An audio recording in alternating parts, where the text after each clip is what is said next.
All right, and start recording in three, two, and one.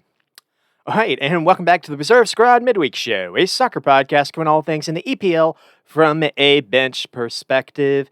Have been away again, and I did want to get this one in because it is the Arsenal and Man City episode, and Arsenal do get it done over Man City emphatically, even at least on the scoreline. And I do think that was more the case of City kind of playing a role in their own downfall. And I will kind of go in deep in the game, and I think that was kind of my takeaways, even kind of immediately. And then after watching it again, I feel like it was safe to kind of double down. And then after you see how Arsenal performed in their next game, I think that actually was that aged okay. So we'll get into that. They needed that. They needed to put pressure on Liverpool. They also, I thought they needed, Kai Havertz just to see the ball go in the net. Kai Havertz who plays a role in a number of the goals. They get the first one because he finds Odegaard. He probably could have gone for goal himself, but he did okay to find Odegaard there. Had a chance to make it 2-0 early on in the game, and had a lot of the goal to aim at and missed it wide. That is Kai Havertz, and I think when I get to Arsenal, I will spend a little time on him because this game you saw everything that he offers you, and it's not all bad to be honest. But you also see why he frustrates the Chelsea fans, he frustrated Germany fans in Euros, and gives Arsenal fans headaches every now and again as well. But so we'll get to that game. Probably the clincher, for speaking of Arsenal fans, for that game was probably the player that was most talked about in the midweek was Miles Lewis-Kelly. Having that red card, having it rescinded, and then the 18-year-old was allowed to play again. Played ahead of Calafiori, which I was surprised by. And he locked City's right side up, to be honest. But again, I do think City played a role a little bit in that as well. And then basically he has the clinching goal. He has the goal that made it 3-1. And then he did the Holland celebration, in which Arsenal fans loved. Dream on for Arsenal fans at that moment. But I do think when I get to City, it's going to be, there's this talk that maybe City can have a resurgence. City have made all ththese signings. They brought in Mamouche, who looks so good versus Chelsea. And City did not play what they did versus Chelsea. I think that kind of played a little bit over the role too. And Pep clearly did not like what he saw because he already made another signing before deadline day to bring in this Porto, ball playing, central midfielder in Nico Gonzalez, formerly of Barcelona, and he got his debut versus Leyton Orient in the FA Cup this past weekend, and he lasted 30 minutes and was apparently injured. The Pep said he might be okay. He might even start today versus Real Madrid. I wanted to get this in before Man City play Real Madrid, but so there's that game to talk about. Liverpool and Bournemouth faced off, and I spent a lot of time talking about Bournemouth the last couple of episodes, and this doesn't disappoint. It wasn't the most entertaining kind of open play masterclass game. It was very creative, but it was like every 50-50 was very challenged, and it felt like anytime there was someone lost, one of those 50-50s, there was going to be a chance for basically a team to attack and counter, and that was a lot of that. Both teams weren't really trying to settle in possession. Both teams were trying to get at the back line as much as possible, and it required a lot of just fires being put out really on both sides.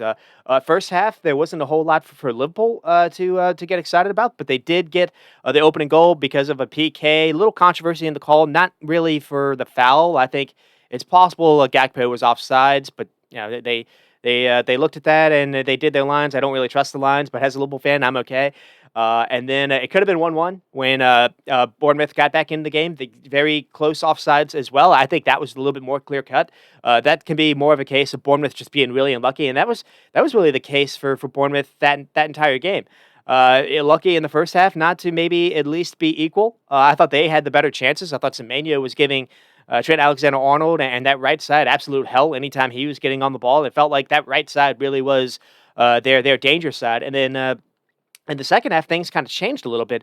It was the other side that ended up being kind of the one that was causing some trouble. Martin Nier came in. John Brooks, gets that saw the ball go in the net, and it just didn't count. So unlucky for him, but he wasn't really able to take on Andy Robertson and really punish where I think Liverpool is probably most weak. And so Marcus Tavernier came on in the second half, took Andy Robertson on, And within a couple of minutes of being on, he had a shot that beat Allison, hits on the crossbar, and it bounces right in front of probably the hottest player in the league at that time in Patrick Kluivert, and or Justin Kluivert, and he just maybe it bobbles, I don't know, open net, and he just misses it wide, and that would have made it 1-1. Who knows what happens after that? And then just very shortly after that, Liverpool are able to get another counter. They go up upfield. Uh, it's Luis Diaz into Curtis Jones, and then Curtis Jones finds Salah, and then Salah just, it's one of those moment players. Salah didn't have the best game, but he scores the PK, and he scored a really nice goal to tap it off. So Liverpool continue the pressure, and then they played Spurs in the midweek, and they had probably as good of a game as they've maybe played all season versus Tottenham, though it wasn't the strongest Tottenham team, so there can be some of that to say as well, but this really was the case in the Bournemouth game. Well, just Liverpool's midfield just playing really well versus that Bournemouth press, and I thought it was a case of Allison, maybe catching some breaks, but Allison also being really good on his day. So we'll get into that game a little bit, and then Nottingham Forest had the 7 burger. So this has been a little bit of a while since I've done this. They kind of thumped a little bit versus Bournemouth the last game that Nottingham Forest played, and then they decided to take all their frustrations out on Brighton. Brighton were unlucky. Brighton also played a lineup that kind of played into that. To play it into that dinner for that 7 burger as I continue the food references. So I'll get into that game as well. David Moyes continues to save Everton, and all of a sudden making them a scoring monster. Now, they didn't do that great in the FA Cup this past weekend, so but they have a big game coming up versus Liverpool. We'll see. Everton, though, 3 games on the bounce from Moyes, and Beto, at least in this game, was a composed finisher. There was all this talk about Calvert-Lewin being out. What would they do without him? And Beto was like, well, I can step in. We don't necessarily know how reliable that can be over the course of the season, but at least in this game, 2 really nice composed finishes and nice running, good work rate as well. Everton were just no match for Leicester, and we get to and really good for David Moyes, but it's not just Leicester. They beat Spurs as well. Three games in a row, and then Man United continued to face problems versus kind of the same teams that have been, I don't want to say smaller teams, but we'll say not necessarily topish sides. I'll try to be kind of nice. Man United, get the results versus have been getting the results versus Liverpool, get Arsenal, Man City, and then versus teams like Brighton or Wolves or Fulham. And now Palace, it feels like they're not be able to take the game to sides that also want to sit up and not really play without the ball. Try to also play a little bit counter football. And here it was kind of funny because Palace set up almost similar to what Man United and Morum like setting up Glasgow versus Morum, who has the better 3-4-3 essentially. And in this case, Morum lost the plot a little bit on this, and I will spend a little time talking about this game. Also, he ships Rashford out. I keep hearing about Rashford. He's not training well, not looking great. And then the first chance I get to see him versus for Aston Villa since he's joined, I'm not going to really talk about what happened in the FA Cup this past weekend, but Rashford, showed up in the second half, and he looked fantastic. Maybe he doesn't suit this 3-4-3 system, but you could play a different system. Rashford looked really, really good, and he's going to be really good signing for Aston Villa. Aston Villa made some pretty nice, clever moves on deadline day. Now they're still, a little short at the back, but they're about to get Paul Torres back. Aston Villa might actually have a say in this top 4 as we end with, because you got Ollie Watkins. They shipped John Duran out. That was a bit of a surprise, but Ollie Watkins and Rashford, and one of the reasons why I really like the Rashford move is because Aston Villa played with Luca Digna.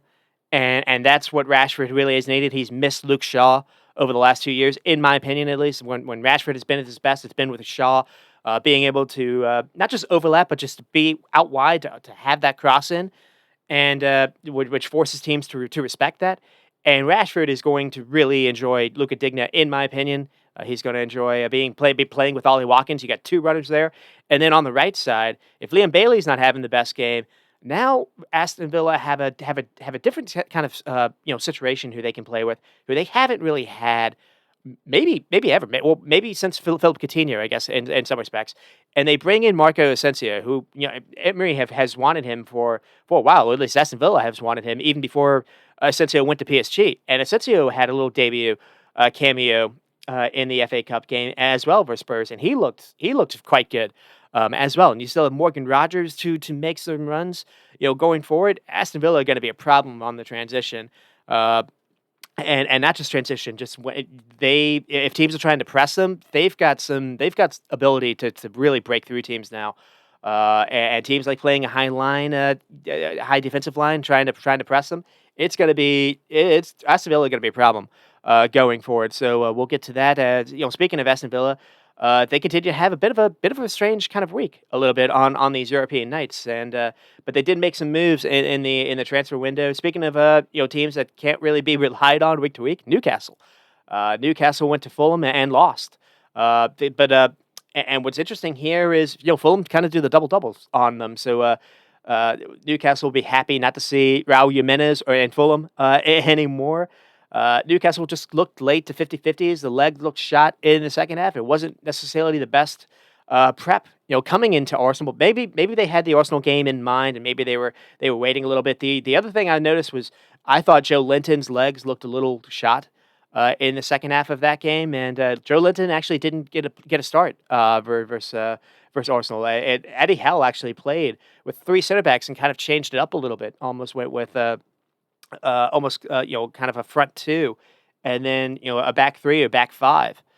So that was a little bit interesting with just Tonali and Bruno kind of together. So a little interesting kind of way to set up, but it really worked out because Newcastle beat Arsenal. And when I get to Arsenal, I'll probably spend a little time on that semifinal. I have a lot to get through. I don't necessarily know how much I'll get through it all.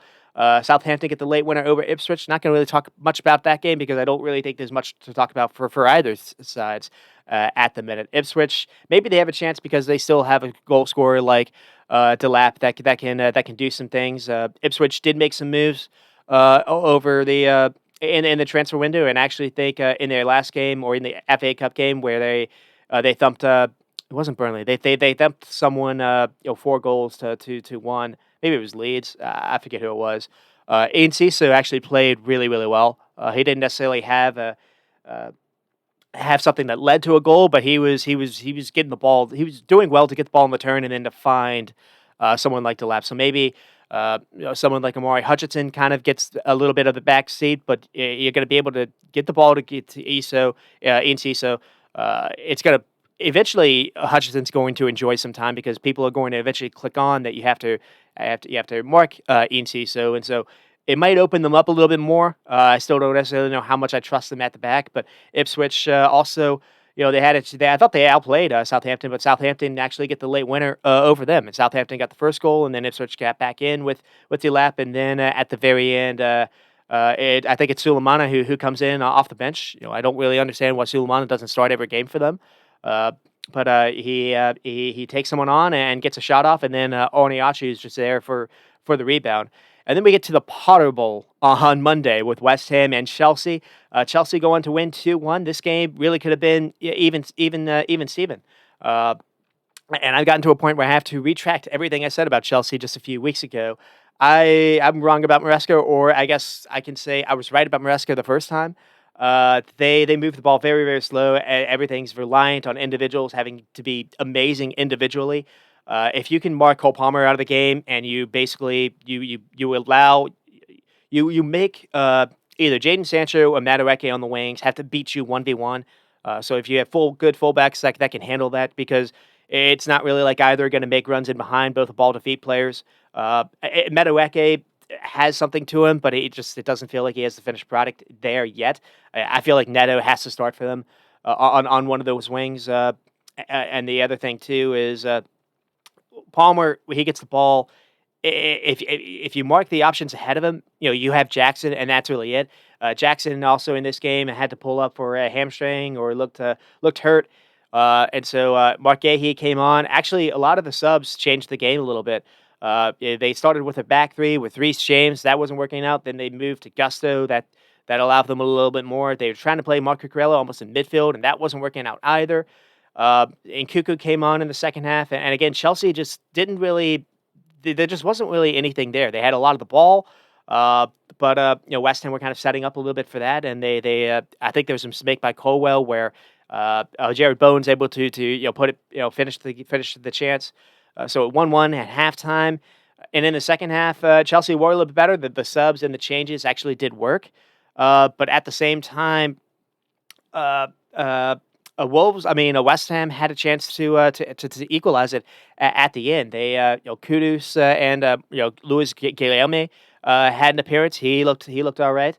West Ham don't really have a striker, and right now it seems like it's going to be interesting because on the deadline day they did bring in Evan Ferguson to maybe help them out with that. So we'll see what that adds to them. They were unlucky. I think actually the second goal happens. It's just a Palmer cross, and it just kind of wrong foots the keeper. Kudus nearly equalized at the end, and then Kudus hit the crossbar earlier in the game. Kudus is kind of being played out of position. It's kind of awkward for him. We'll see what West Ham actually look like when you have a striker, and with Graham Potter actually having Evan Ferguson again. So West Ham should be okay. But they weren't really competitive, at least in that opening, let's say 35 minutes or so. And that's kind of where we are there. And then Chelsea lost to Brighton in the midweek. Brighton have to really love that because Chelsea, a couple of years ago, took their coach, Graham Potter, took Caicedo, took a couple of players from them. I think Mark Cucurella from Brighton as well. So Brighton fans had to really, really love that. And not really much to talk about in the FA Cup. Not really any surprises except for my team. Liverpool went on to lose to Plymouth Argyle, and they made the same mistake that Brentford made a couple of weeks ago, where Arne Slot played a bunch of kids, and they weren't really ready for it. There was early injury to Joe Gomez, kind of complicated things a little bit. Forced a really young right back to come on, and he looked scared out of his shoes. Now, whether or not someone is in the championship and they're about to probably get relegated, is in the last place in the championship, or anything else. I mean, you've got still professionals versus kids, essentially. And what I saw from that team is maybe I don't necessarily know if they can stay up, but Liverpool did bring on some senior players towards the end, and they did give it a shot towards the final 20 minutes. And you saw a couple center backs with not afraid to put their head through any kind of danger at all, ready to risk it all. And again, it's probably too much for them to survive, but I don't really understand how that team's last place in the championship. Though that said, Liverpool were not good and did not deserve to go through, and so Liverpool out of the FA Cup. Dampens a little bit of the mood because right before that, someone on Sky Sports talked about a treble again, and I was starting to think not necessarily that a treble would be on the cards, but this is like 3 out of the 4 last Februaries now, where there's this talk that has been, treble actually is in the works, where Liverpool have been making the Carabao final or semifinal, and have been making deep runs in the FA Cup, and have been alive in Champions League, and last year was Europa, and have been leading or close to leading the table, and so.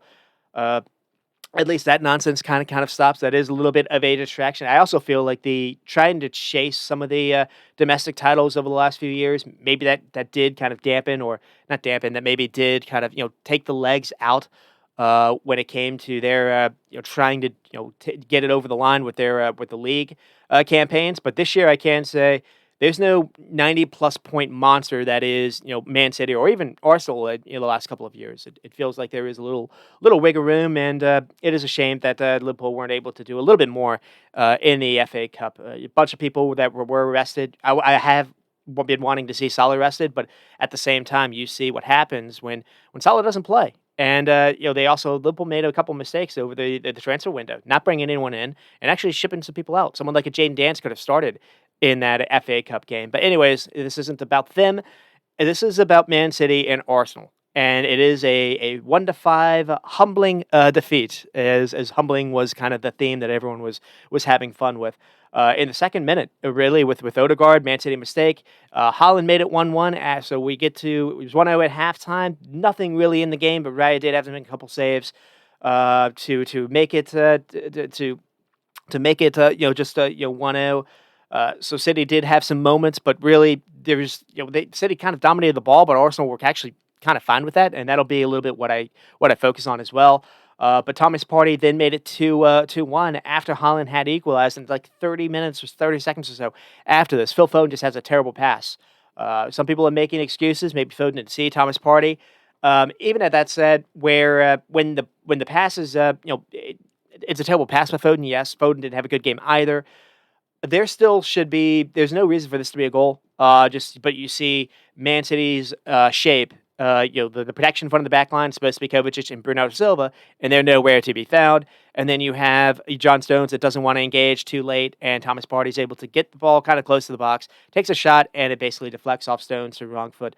The keeper didn't have the best game. I don't really know if you can blame him for that one. You can maybe blame him a little bit for Lewis Skelly and Kai Havertz, or maybe even Ethan Wanyari after that. And Lewis Skelly does get the important cushion goal. Really great run and dribble and just take on. And finally, someone has a little kind of inventive play around the box. There was a lot of just safe stuff. It was very kind of dull. It was a dull game. To be honest, I think one of the commentators had something brilliantly about it, where he said both teams were taking way more risk when they were trying to kind of beat a press in their own penalty area than necessarily when they were actually in the attacking third. So finally, I think it's Kai Havertz, or I think it's Declan Rice as well. Someone to call out.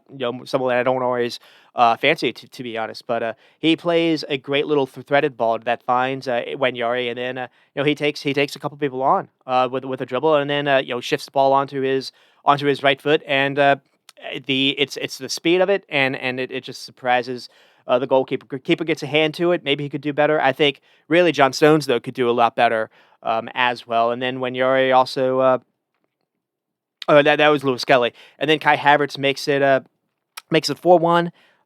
Where that really did seal it, and then when Yuri came in and you basically passed it in from the other side. That one I think the keeper could have done better because he doesn't even move there. So Lewis Skelly, Kai Havertz, and Wanyuri, and Arsenal fans were loving it. They get the dream start. They get the dream game. Really couldn't have done better. But the thing is City just made a couple errors playing from the back. Not something you normally see, and it was punished, and it could have been punished even later after that, where Kai Havertz even missed a center. But it was a strange game. There wasn't a ton of action really after that. Both teams were kind of in standstill mode. Arsenal were comfortable to just kind of sit back and defend out of possession.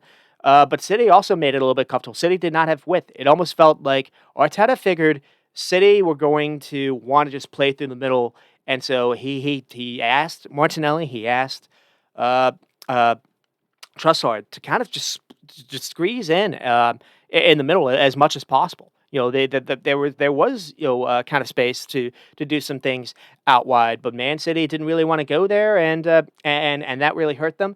The lack of Haaland being involved, I think he had 3 touches in the first half.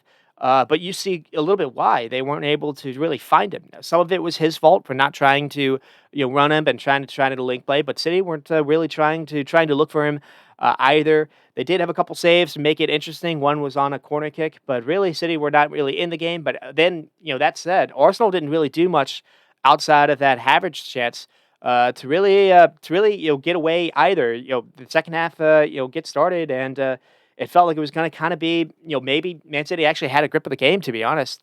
And they get the goal, they get the joy with Haaland finally someone has a 50-50 cross into the box that finds Haaland. It's a pretty good play by Savio, who was playing on the left side for most of the game, wasn't really doing anything. Here he's finally floated around and he gets into the right side, has a great cross with his right foot.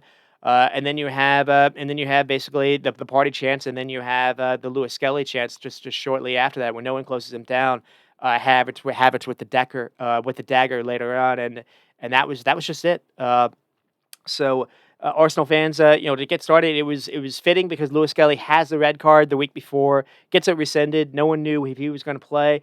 The other story against Wolves was Odegaard wasn't available there. He plays in this game, and you see what Odegaard offers you. Also, a few games now, Arsenal have had Thomas Partey play at right back, and you see it doesn't really work there, and Thomas Partey back in the CM spot. And you see with Declan Rice a little bit more kind of advanced, or maybe as a partner, Arsenal's midfield just moves a lot smoother. And that'll be a theme to talk about too. But I'll get to also what they did versus Newcastle as well. So it's not all sunshine and rainbows. Their party was kind of cut back a little short because of what happened in the Newcastle game. But Man City, a lot of this is on them. So you see what they did with Chelsea, and I talked about this as well. I was wondering, is this going to be just a one-off, or is this going to actually be is Pep going to change his philosophy? And I got my answer. But the other thing too is the PSG one is the one to remember because before the Chelsea game, they Man City were leading PSG, and then they basically shipped in 4 goals in the second half, and it came from basically Man City not being comfortable at all with anyone trying to press them. And Chelsea didn't do that. Chelsea was sitting back for some reason here, well, maybe because of the back line. I don't really know, but here. Uh, Arsenal weren't necessarily falling for that, and it wasn't necessarily even a press per se, but it was just really just putting pressure, or doing enough to at least make Ederson uncomfortable or Ortega uncomfortable, and doing enough to make it so the kind of options ahead of him weren't really open. Um, and again, Arsenal can do that because they can risk having Saliba and Gabriel back there versus just a Holland and Holland alone. It's not like you have if Jeremy Doku or if Marmoush were playing on the left and they're making runs over there and you've got a ball over the top maybe versus Timber, then maybe Arsenal wouldn't have been able to do this as much. But City didn't have that. And City didn't have the options, and they struggled. And they struggled in that PSG game. The PSG game was Ederson's worst game. But he played versus Chelsea and was very good versus Chelsea. But here, Ederson wasn't able to go, so Ortega plays, and Ortega did not have a good game at all either. But in the Chelsea game as well, the young kid Kushinov, played, and yes, he made a mistake, but I thought he rebounded well after that. And the other thing that happened was after the reason why Kushinov, I thought, rebounded was they kind of took the duties off him. What they did was they had Bernardo Silva playing almost on the right, and they dropped him in to almost have kind of almost a free role in the back where he had the ball playing duties. And first he starts kind of in the back line, and then when City kind of progressed a little bit, then Bernardo Silva was kind of shifting over more into midfield. And Bernardo Silva was basically creating almost kind of a three-man advantage where Chelsea just were not able to get the ball off them at all.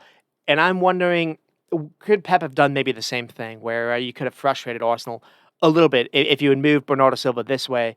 But we didn't really see that, and it was just Kovacic and if you had Bernardo Silva and Gundogan. So it was a three-man midfield with Bernardo Silva, Kovacic, and Gundogan versus Chelsea. Here, it was just Bernardo Silva and Kovacic, and it felt like Arsenal were able to kind of either outman that or just match that. So that's kind of where we were there. And it was a different City side there, and I just think Pep maybe got a little too cute, not trusting the young Ukrainian, Kushinov, because he went with John Stones and he went with Ikanji, and the problem here is just it, there was just no one that had the presence or just no one was wanting to kind of run towards danger. It was very retreat mode. It was probably the worst game that I think I've seen from John Stones in a while. He hasn't played a whole lot. Maybe you see why. Decent on the ball. He wasn't bad on the ball, but at least anytime that there was a ball, someone running at him, he was always running backwards. Someone like a Kushinoff would have run towards the danger, and I think actually a couple of these goals would have been prevented. So we get to the lineup, and it's Mateus Nunes, Stones, Akanji, Gvardiol.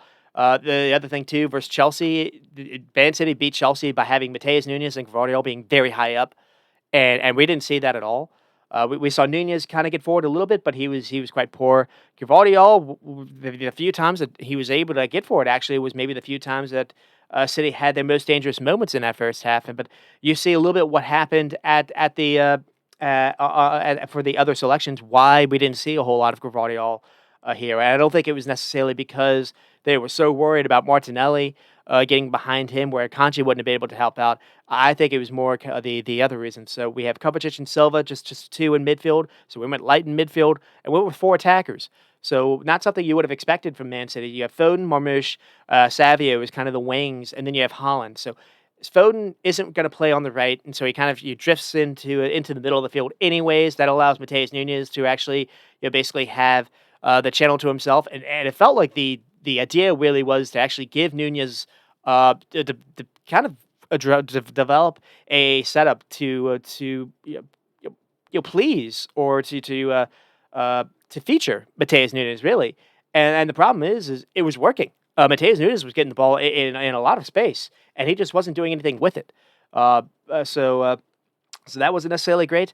Marmoush being played in the middle, he didn't look comfortable at all, and Savio being played as well.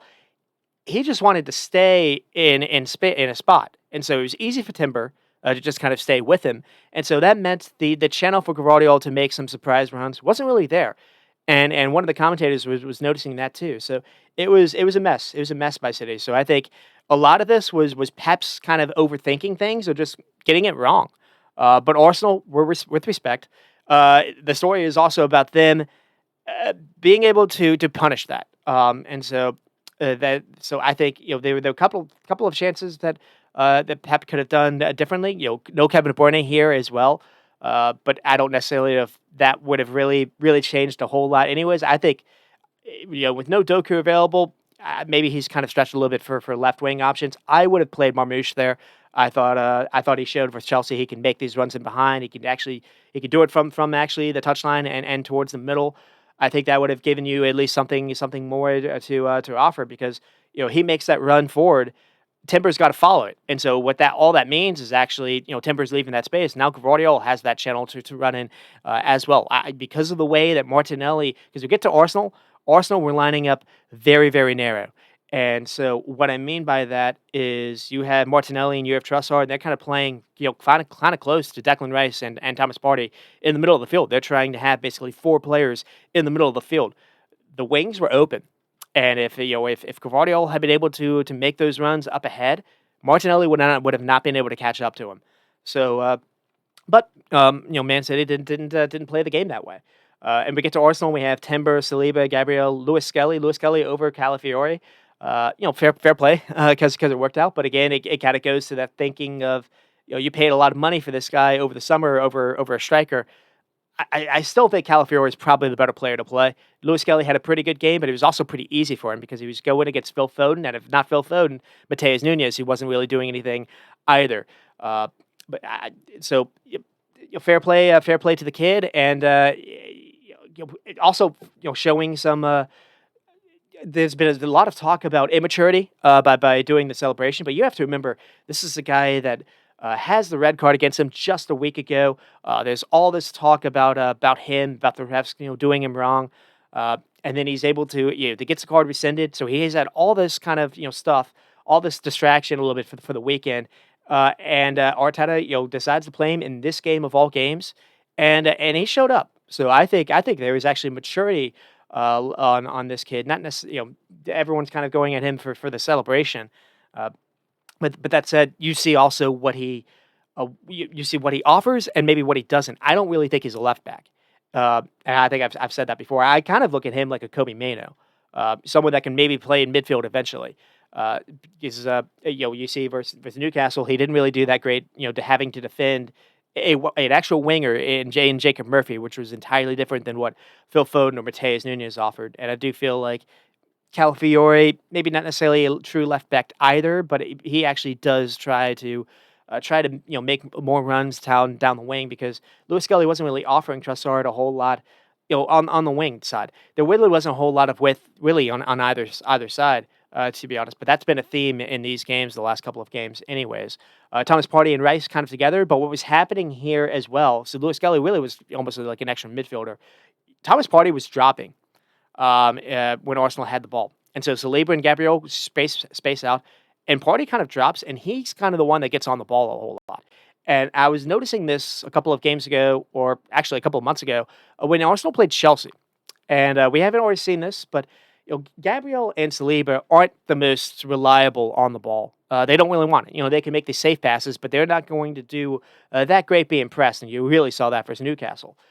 And so what happens is Thomas Partey is kind of the one that relieves the tension a little bit. He makes the decisions. He drops in, almost becomes a third center back at times. It really becomes a conductor from deep. And Arsenal try to move the ball a little bit that way.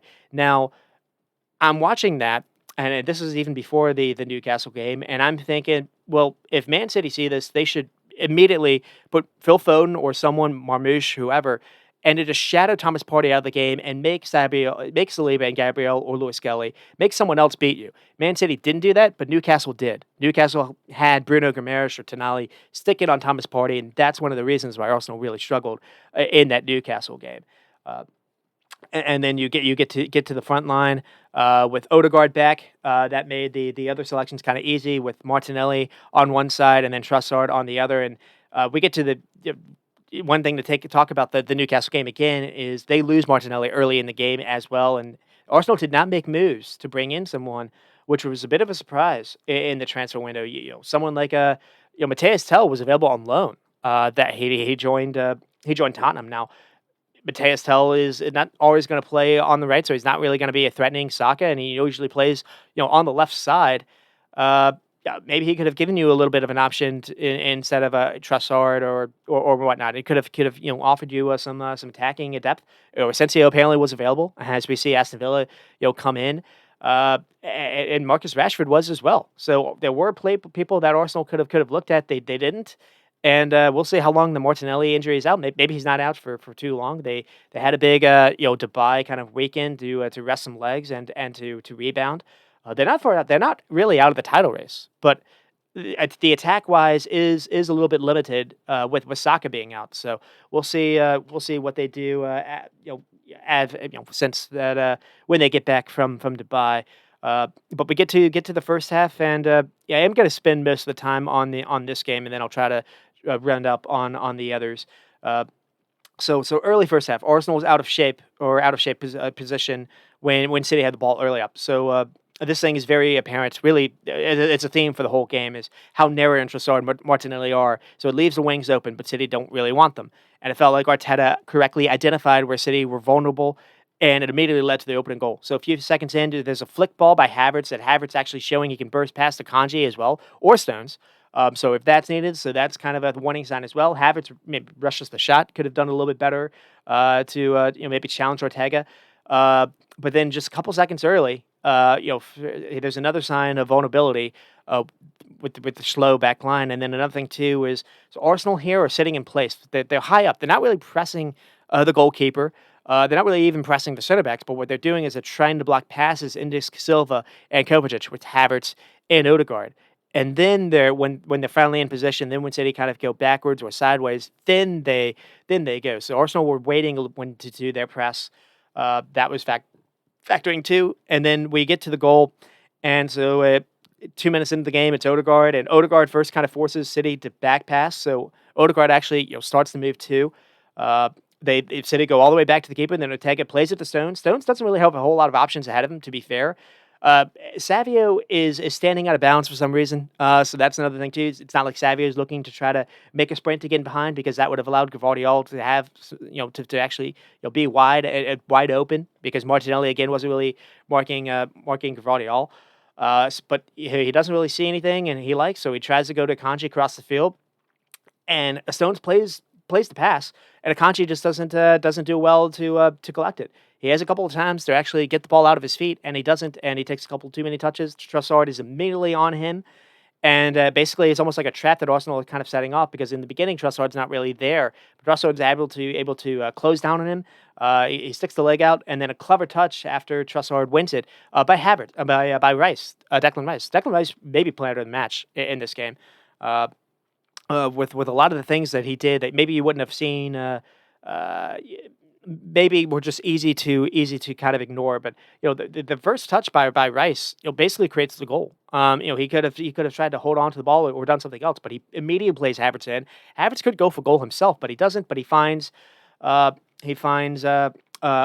and Odegaard's able to finish that in. But the other thing to notice here is once Stones makes the bad pass, he's just standing still.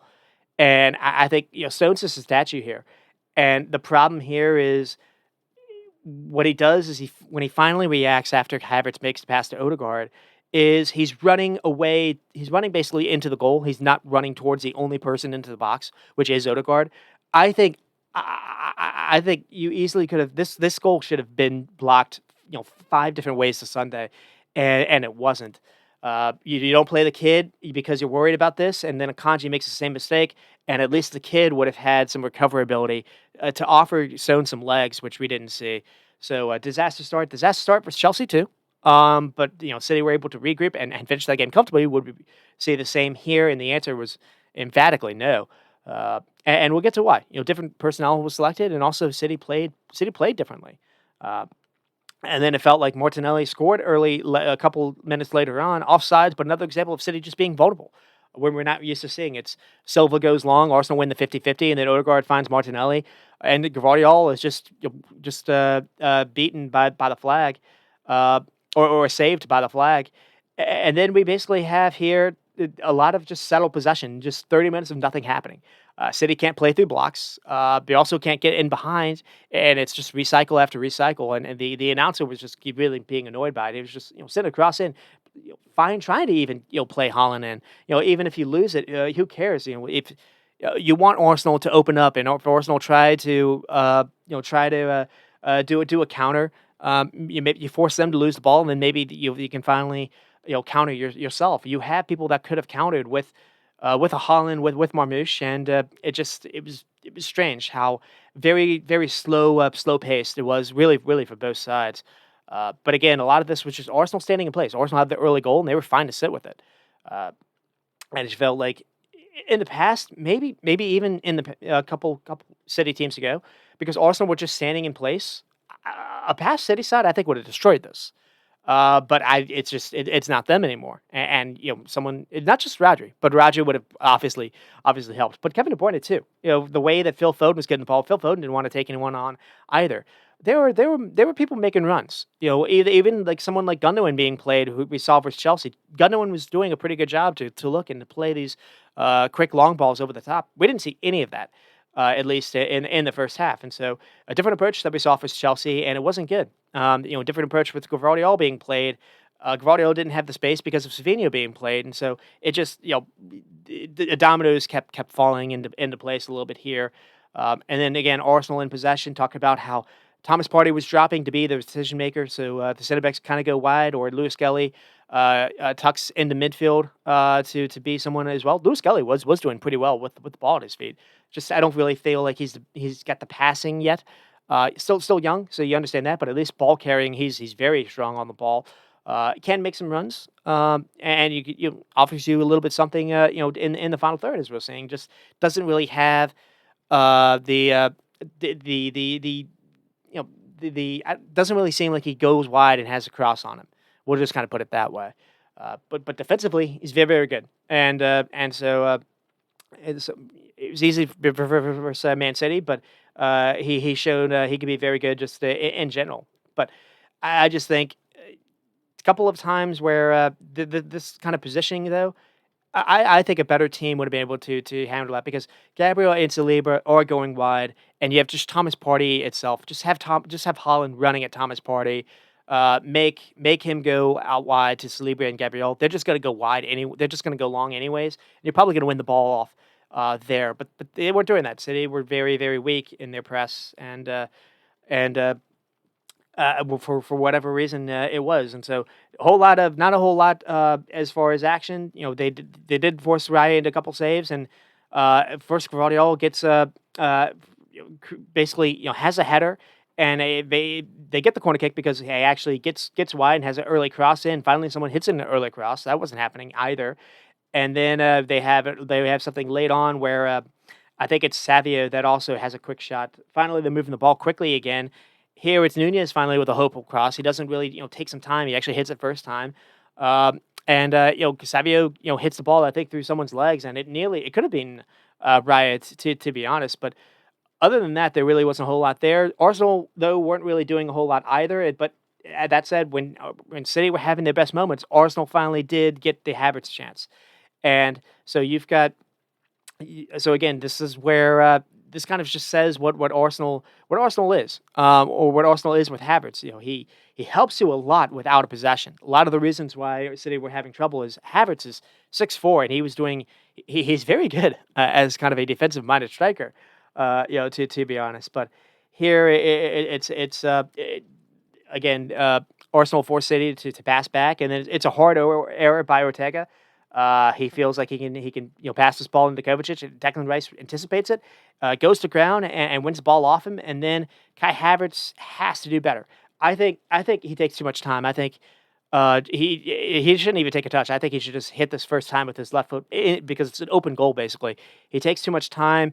By that time, it allows Stones to somewhat get into the goal to somewhat make it smaller. You could still go for the corner, but he basically misses it out wide. But that is Kai Havertz for you. Great work rate as a striker. Does all the hard stuff, but not a pure finisher. Uh, and so we kind of get to the end of the first half, and City had that momentum, but it is still that 1-0 Arsenal lead. City had that momentum without Holland really getting involved at all. So the first thoughts I had were this is kind of a boring game again as it normally is. Did not feel like it was going to pop off the way it did in the second half. These fixtures usually are dogs, at least, and the one in September was a bit of a surprise. That was kind of the one that was a little bit different. But pure Guardiola in that half. The tactic is almost like fake in action. This was happening a whole lot too. It wasn't really the intent to play a dangerous ball, but it was like to fake it so a defender is trying to use energy to defend a cross that's not going to come. The goal is to recycle things to kill time and waste energy. Where the thinking is in the second half, that usually does tire out the legs, and usually you are a little bit later in the second half to close things down, and usually it works. Uh, and a perfect example of that was Mateus Nunes, who just was faking every single time he was trying to cross the ball to get onto his other foot. He would fake across there, to get someone to try to defend that, and then he would basically just recycle it back, and that was happening over and over again. Uh, but it's just there wasn't any attacking equality. It was dull and predictable. But in both were getting into okay positions, and both were hesitant to make a final decision. Um, and Raya again did have to make a couple of saves, but it wasn't really a whole much outside of that. Holland's lack of involvement and Foden's lack of positioning I thought was noticeable. The lack of running in general was poor from City. It didn't really help again that Foden that there was Odegaard to compare him. The work rate that Odegaard was doing was significantly different than what he was doing than what and likewise, the work rate that I think Trossard was doing, Trossard and Martinelli were doing out of possession. Just Foden was just kind of staying there, and just when City had the ball, where Kovacic and Bernardo Silva, the only maybe Marmoush would be trying to make a run, but no one was trying to find him. Just there was no movement. Just everyone was just trying to get the ball played to their feet, and it was I thought it was just too easy for Arsenal. Um, and so Arsenal did force the mistakes for Man City playing in the back, but again, it was more City's kind of own doing than not. I think Savinho being played was a mistake. So was Foden out wide, and again, you can compare to what they were doing versus Trossard and Martinelli. They were compact in the midfield, but I thought their work rate was significantly better than what the Man City players were doing. Um, and I think the other kind of thought I had here was the one time that Marmoush and Savio actually were dangerous was when they swapped sides almost, where Marmoush actually was an inside, and Savio was actually playing at the 10. He was playing a little bit more kind of inside. Marmoush takes on Skipper, plays back him.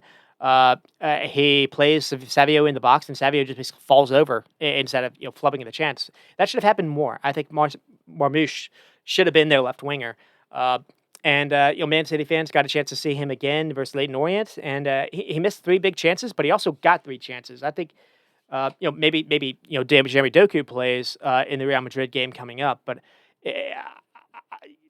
I don't necessarily know how much I'll spend on that Real Madrid game. But one thing Man City fans need to think about is if Carlo Ancelotti plays someone like a Lucas Vasquez there, who's not really a right back. Now, maybe it'll be Valverde, who's not really right back either, but Valverde can actually do a pretty good job defensively. But if it's Lucas Vasquez, you need to have someone that can punish that. And it's not going to be someone that just tries to get the ball played to their feet and tries to kind of dribble past someone. You need someone that's going to try to run past them. You need someone that's going to try to be direct, either Doku or Marmoush, in my opinion. We'll see if, but that'll be interesting. That'll be kind of the one kind of lineup, the matchup to really watch for Real Madrid and Man City. Who's going to be playing on the right back? Who's going to be playing City's left wing? And the other thing to kind of talk about that game, maybe, I guess I'll get into it a little bit here. On the weekend, when Real Madrid played Atletico, a couple players that kind of caught the eye were not really the ones you would have expected. you know, Real Madrid have been having issues at center back, and so Tchouaméni plays or is had to play there instead of in midfield, and Tchouaméni hasn't really had the best of time there to say the least. At least for Barcelona, comes to mind. And he gets called for a PK. I think it was more kind of a misfortune than not. But after that, he played a pretty good game. But I think he's finally got a partner in him. It's not someone like a Rudiger or even an Eder Militao. It is this 17-year-old or 18-year-old Asensio. And we'll see if he actually gets a start versus Man City of all teams. I think if Man City, if Real Madrid do a pretty good job or get the result that they want, get something that the fans can celebrate, I think you'll see his name praised a lot by the commentator because he'll have played a really good game. And then the other one to talk about is Danny Ceballos, who's kind of come in and actually come in to play in midfield. Now maybe it'll be Luka Modric at least versus Man City, but Real Madrid have been missing some of this in midfield for a lot of their season. When the games, especially when Modric can't really play in, they've needed someone that can actually play in midfield and kind of conduct things a little bit. It's not been Camavinga. Camavinga, even with too many being played out of position, isn't always played there.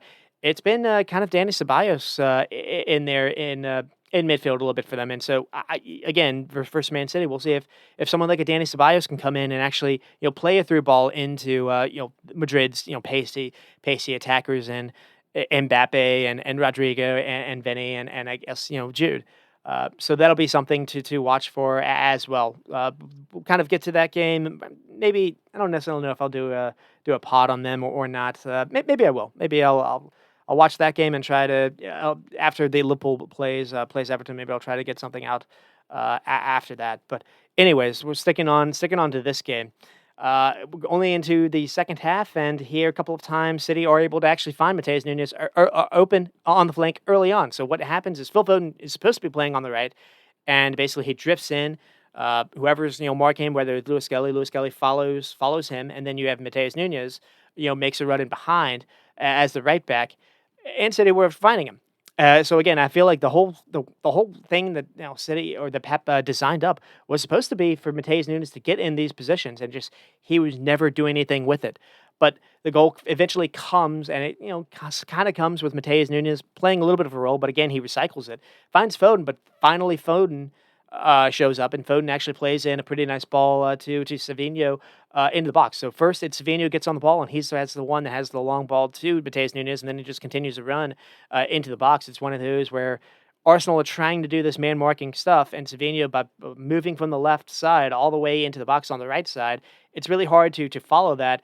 And it's either Declan Rice or someone just kind of loses him. Savinho gets to the ball. It's a great cross in, and then Holland's basically able to beat Saliba in the air. Finally, something unpredictable and good Foden line breaker. To be fair to him, unmarked, and he just runs across Thomas Partey. And again, it's far enough away where Declan Rice can't catch up. Neither can Gabriel. And kind of two players are basically non-existent at that point. Produce kind of a goal.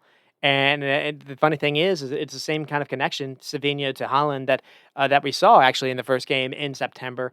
And at that point, you thought City are probably going to do it now. City are going to get the second goal, and probably win kind of a dull 2-1 kind of game. Arsenal's own doing for not doing more when they had the lead.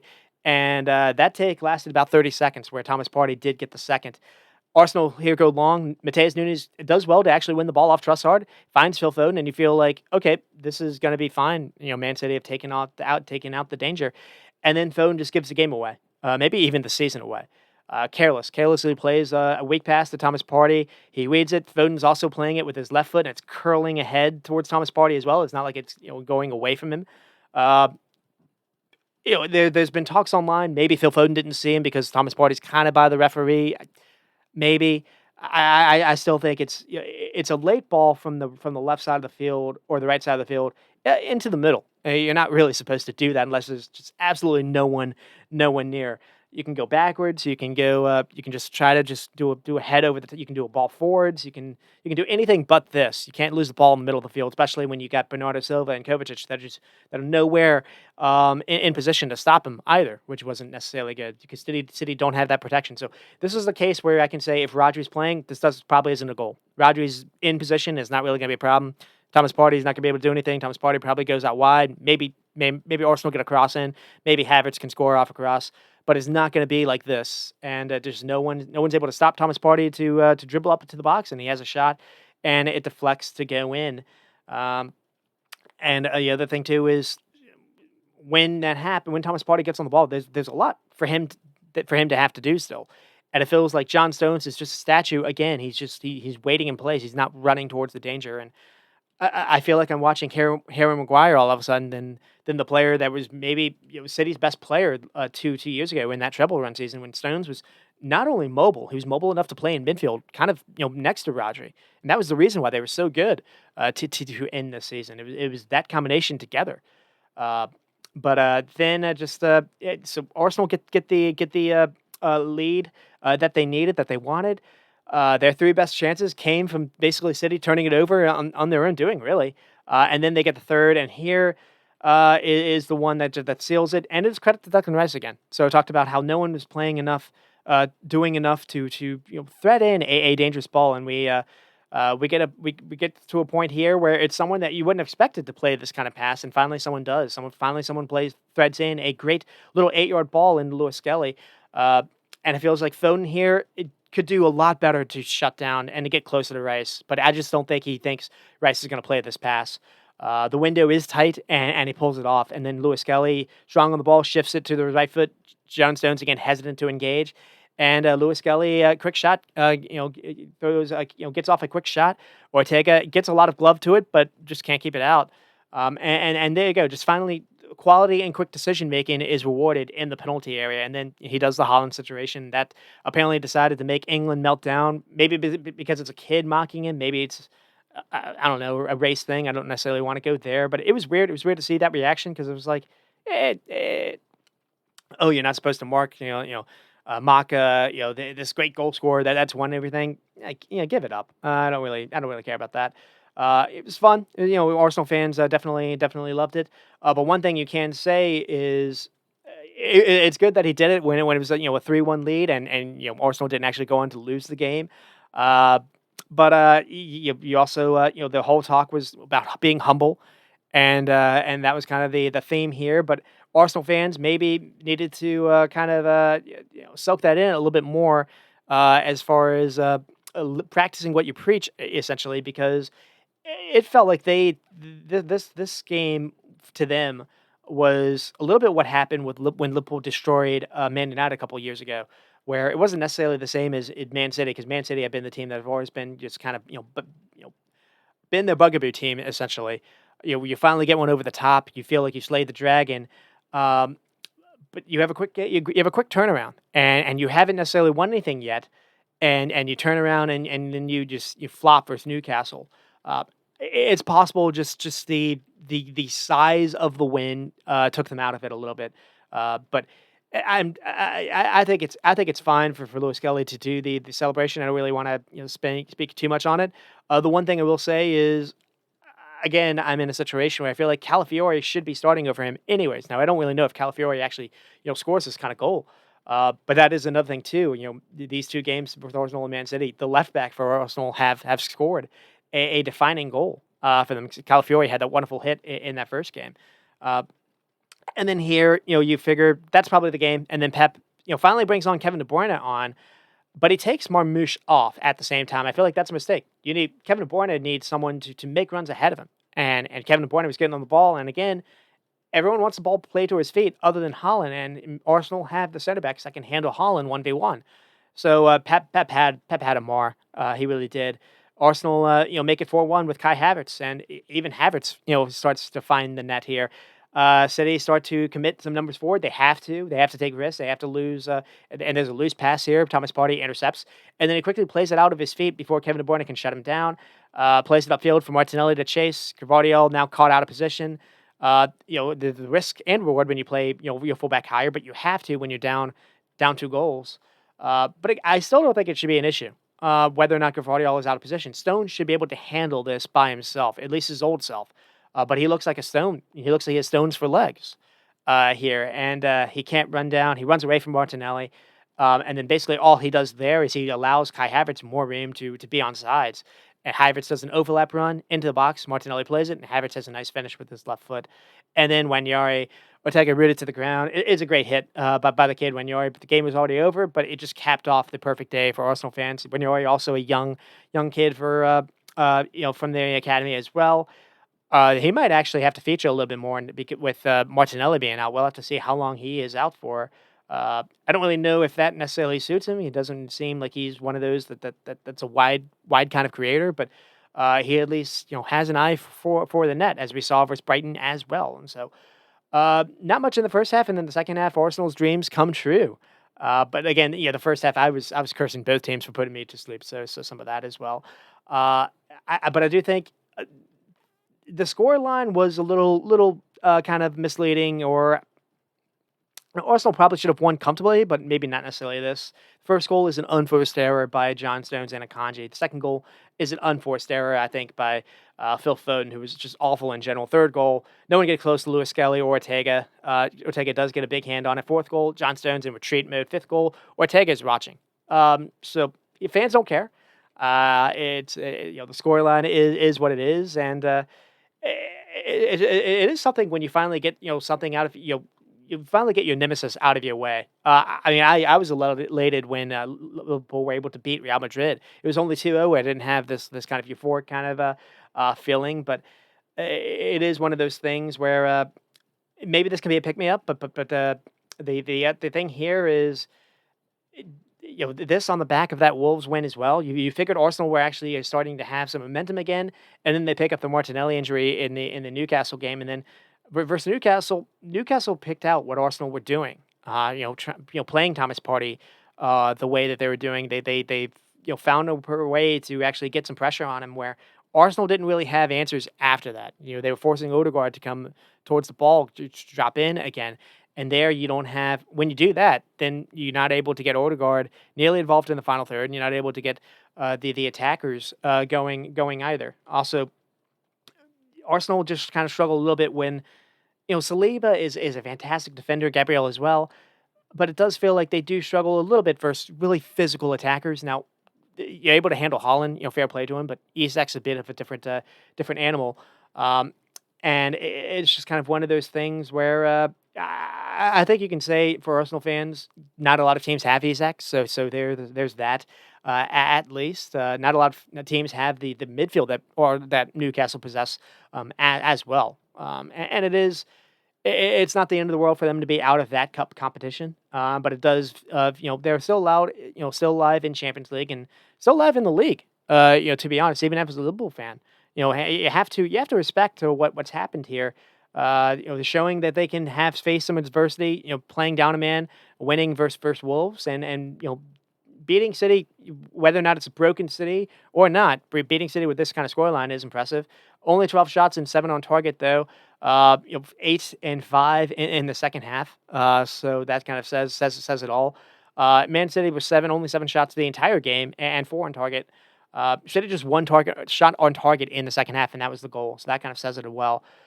City did have more of the ball, but it was misleading because I felt Arsenal were allowing City to have the ball.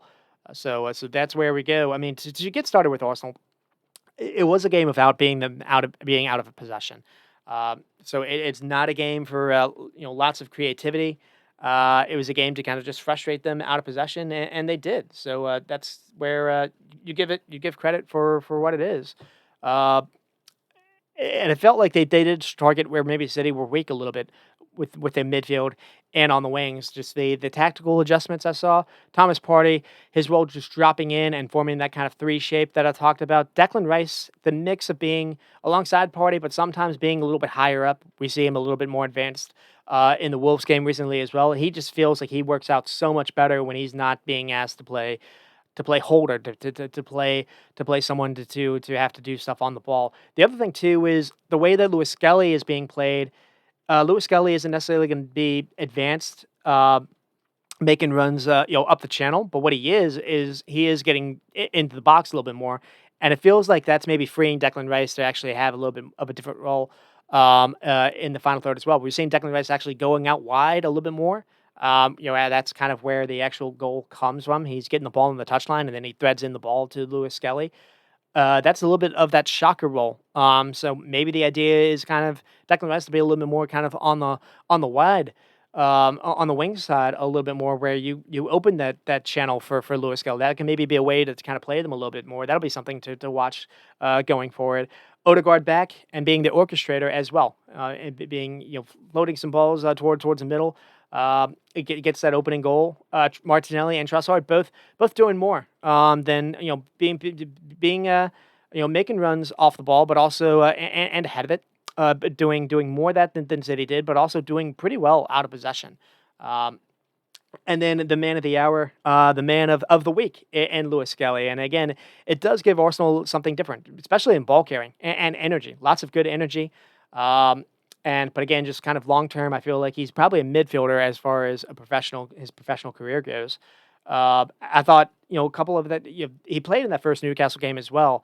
I thought he was timid with his passing. I still think he is a little bit timid with his passing, but he's not timid when he's being pressed. He's very good ball retention there. Just needs to probably work on a little bit of his delivery a little bit here. But and again, just it was easy for him to handle Mateus Nunes and Foden. Now they made it easy for him as well, but he had to still do it. And then David Raya made the saves when he needed to. So there's something to say there. Kai Havertz is Kai Havertz. You see the good, you see the bad that he offers you as well. And then Gabriel and Saliba just being able to keep Holland quiet. That allows Arsenal to extend their defenders onto other people. Not a lot of teams are able to do that. The only negatives I had was Saliba losing the aerial again. You are sitting so deep. It felt like they were kind of sitting in a block, and you're just allowing City to invite a little bit more pressure. Maybe it didn't feel like they didn't feel like City were going to eventually threaten them, but they did. Uh, and so the interesting thing here is 5-1 after City had shown some life. Does this convince you that Arsenal are going to make a late push on Liverpool? And I'm still undecided because the Newcastle game is maybe something that you can ignore. They had the injury to Martinelli. But they were not really competitive at all.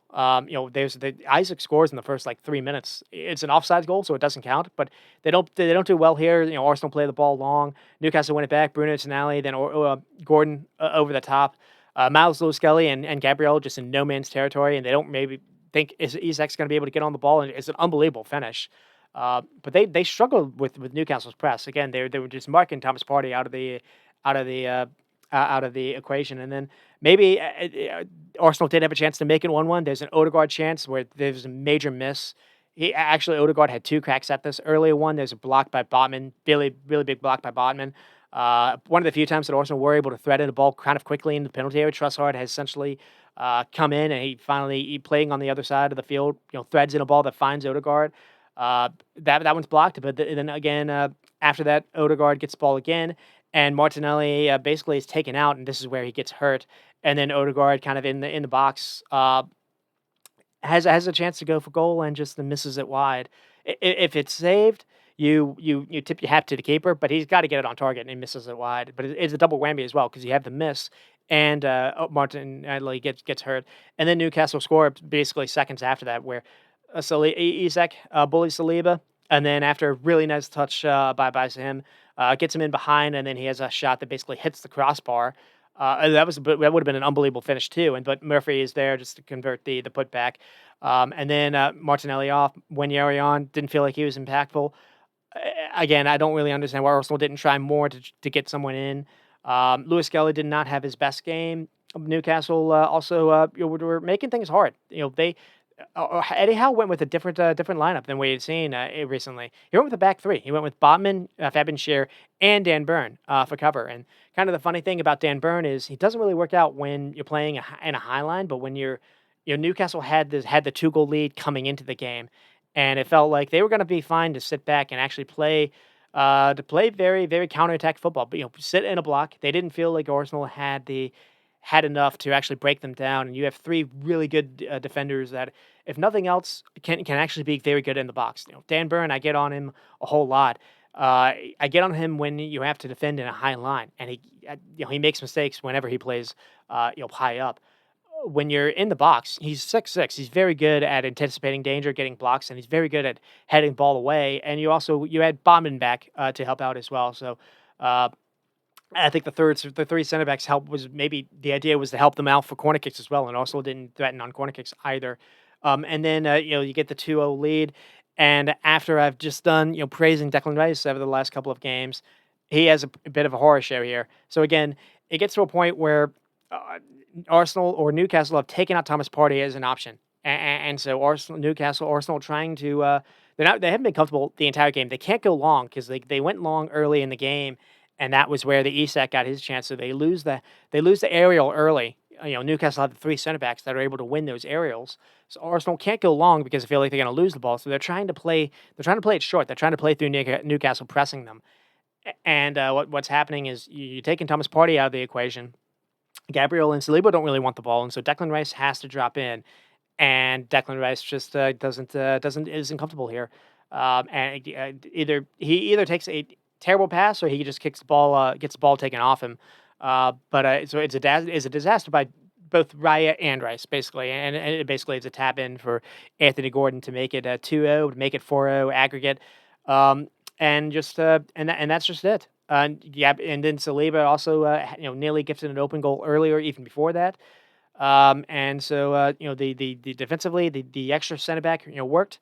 Being able to press a little bit differently, or being able to mark someone else out of the game worked. Havertz was poor again as well, so that didn't help things either. And it didn't help things that Arsenal fans were watching, being able to compare Kai Havertz versus what Alexander Isak looked like. And then we get to Man City, and we'll see how we're doing for a time. Um, it was going to be a very heavily focused Arsenal and Man City side. When you get to the Man City, all the things that Newcastle did, Man City didn't. So I think City fans noticed that too, and it is kind of a coming down to earth to moment to them. They didn't offer anything offensively, couldn't poke the ball out of possession. So Kovacic, a couple decent games back to back, was woeful here, but it didn't. He not alone. Bernardo Silva, it wasn't really the game for him either. I was thinking Bernardo Silva needed to play, but needed to play at right wing. And so that way he leaves that right wing and he comes in and basically forms, a different decent number in midfield. And what that does is that means Lewis Kelly has no one to mark if you do that. And so Lewis Kelly isn't going to just follow Bernardo Silva, anywhere he goes. And if he does, then you can exploit that too. So you would have taken Arsenal's kind of Lewis Skelly a little bit out of the game if you had done that. We saw that work for Chelsea. I was surprised we didn't see that here. And what you do is you can play Gundogan instead. And so basically you would have created a three-man midfield kind of a makeshift in that respect. I think that would have given Arsenal a lot of fits because Man City were struggling dearly to create these triangles and to do these quick one-touch passing. Foden wasn't really helping out here. If you had Gundogan, you would have been able to exploit that. I think if you didn't have Savinho, you had Marmoush playing a little bit differently, you would have been able to go long. That would have taken it. If nothing else, that would have taken Timber out of the equation. You can flip in Gvardy all that way. Instead of Phil Foden, I would have played Kevin De Bruyne. I think Kevin De Bruyne would have done more to try to find Haaland. There were ways to do this where I think Pep screwed up. Also, not being able to put out transition fires. You could have played Kovacic or you could have played Krishanov, that young Ukrainian center back, and you didn't. And it was just way too easy. Way too easy for Arsenal to run past City's midfield protection, which wasn't really there, and way too easy to get at the back line. You needed to have legs because Stones did not look like he was good. I mean, the keeper not being able to make a save didn't help either. Ederson is not going to lose his starter spot to Ortega. So it just feels like the legs weren't there. And like the one thing to kind of talk about is I can spend all my time talking about formations and setups and whatnot. If a team's not really going to run, it doesn't really help you much. And this Man City team just wasn't at the pace to it. And that'll be a theme when I get to Man United as well. So not really great. And it feels like Pep finally had enough with this Kovacic 6 idea, and he went to go get this 6'2" central defensive midfielder at Porto in Nico Gonzalez, and he apparently suffered a bit of a hip injury in his first game. I don't really know if we'll see him in this Man City Real Madrid game, but Pep needs help, and they've spent 200 million or so this window to get help. So we'll see if they get it or not. But they were poor. Not just that's what they were like defensively out of possession. They're poor with where their attack too. Zero creation. Again, Kevin De Bruyne, I feel like would have done more. But also, and when Kevin De Bruyne came on, you took off Marmoush, you took off someone that would have been able to offer you some runs ahead. The lack of desire to play Holland in or Marmoush making the runs because it was on and just they weren't doing it. So Pep messed this up. Pep also playing four attackers instead of trying to play in an extra midfielder was a bit of a gamble, and maybe he thought maybe that would open the game up, but it really didn't. They weren't able to get those four attackers involved in the game at all. So it was just gamble after gamble that just really did not work. And so the other thing too is someone like a Gundogan I think would have helped out. Maybe not. I don't necessarily know how much, but at least he would have given you an extra man, a little bit more protection, in my opinion, especially if you would have played Bernardo Silva on the other side instead of Phil Foden there. You could have played Phil Foden in the 10 or Kevin De Bruyne, pick one, I guess.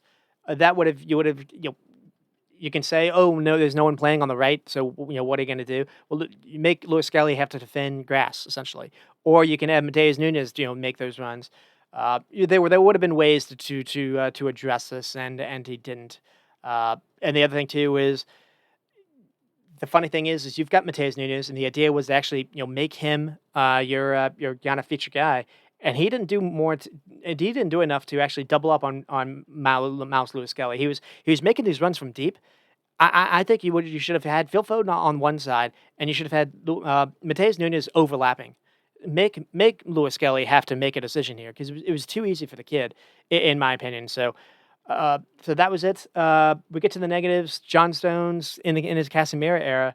Unfortunately, I mean that's as rough as he looked. Now, maybe it's just a one-off. He's taken a while to actually return. Takes a while to get the legs back in, but he just didn't look like he wanted to. He even wanted to try any kind of sprints. So that's not really great. Phil Foden though. He can't be shy of any blame. He came in with some pretty good form, at least scoring wise, but it feels like that's what he is now. He's a goal scorer, and when he's not able to score for you, I don't really know what he offers you. He did a strange interview recently about saying he was the best player in England and how he's struggling in Euros wasn't really his fault. He's a traffic cone out of possession. He's not really helping to win the ball back. And again, it's fine when City have the lead, but it is an issue when you're trailing. You can't be organized and in a proper shape. Um, and it feels like just he was doing much. He was not doing anything, and then he has the ball that he has to pass that basically gives the game away. So I feel like if nothing else, Kevin De Bruyne in that situation does not turn that ball over. I don't think he makes that pass. So that I mean maybe I'm saying that as conjecture. You can't prove that. I guess you can say, but that's what I feel. Holland's lack of involvement at all is wild. 3 touches in the entire half is weird.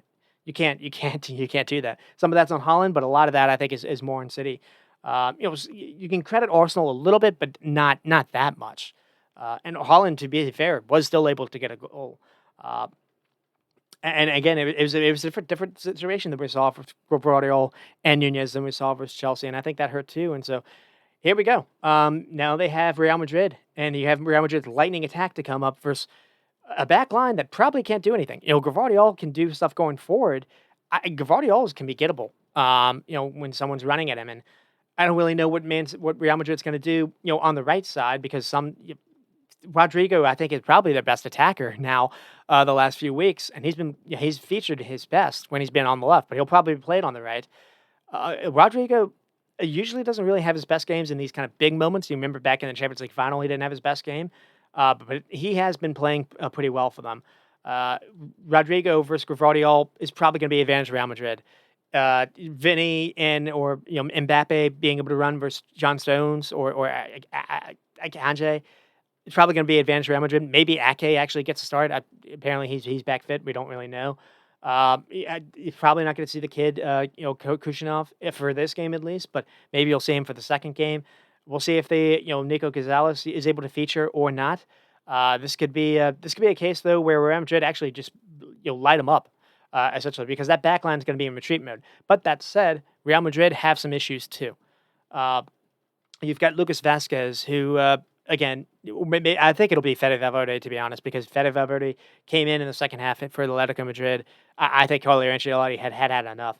Uh, Madrid don't really do a whole lot out of possession with with Vinny, with Mbappe, with Jude, with Rodrigo sometimes being out of position as well. So Man City probably will have some joy with the ball, but it won't really matter because if that is the case, that'll be playing into their in Madrid's basically that'll be playing into what Madrid really want. They won't care if they have 30% of the ball because the ball over the top will be on for the fourth or the three fastest players attackers in the world, essentially. So it'll be kind of a fascinating game. The one thing I'll say is uh, we haven't seen Jack Grealish in a lot of these games, and he came on versus Leighton Orient. Actually had to kill a ball that actually led to them, getting by Leighton Orient. For he had the ball that found Kevin De Bruyne. But the one thing I'll say there is, and it was interesting to see him not getting any kind of game versus Arsenal, even though he was available.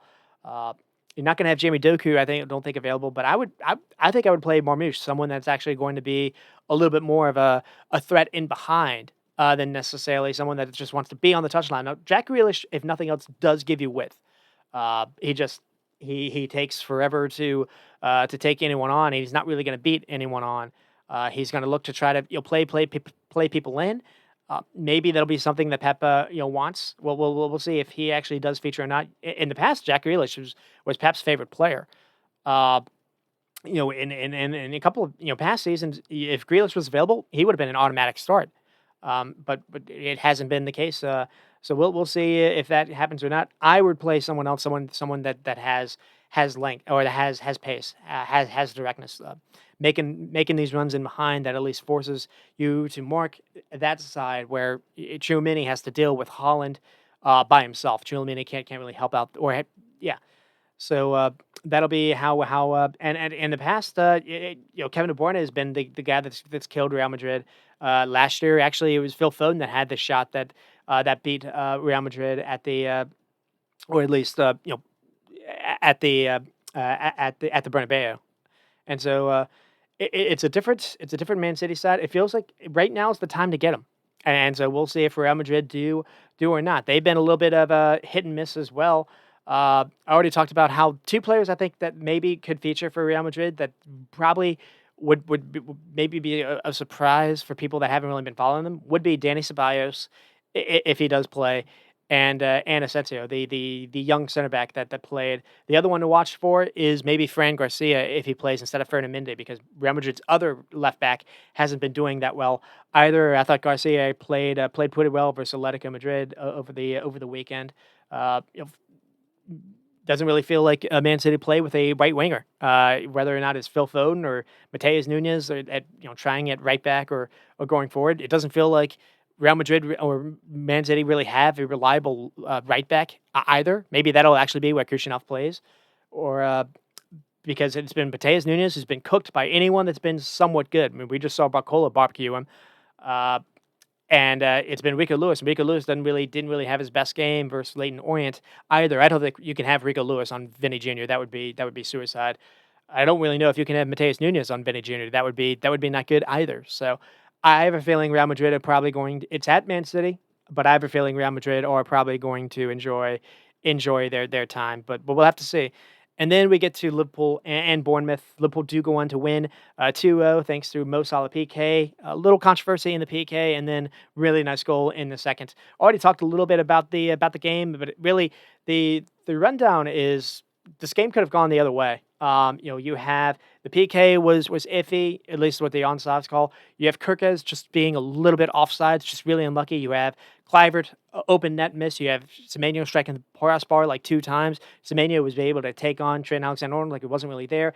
Alisson had to make 2 or 3 really big saves. So this easily could have been, drop points. Bournemouth were a good side. So a hectic game. You expected that a little bit. Felt like it was kind of a mirror version a little bit of Liverpool. Maybe not necessarily the kind of quality, at least on the ball, in midfield. And I think that showed up a little bit. They don't have Salah, and so that helped out as well. But someone that really just showed up is one, it was Szoboszlai, and it was two, Ryan Gravenberch. And you're just really seeing this was a game too where in the past this is with a physical kind of midfield.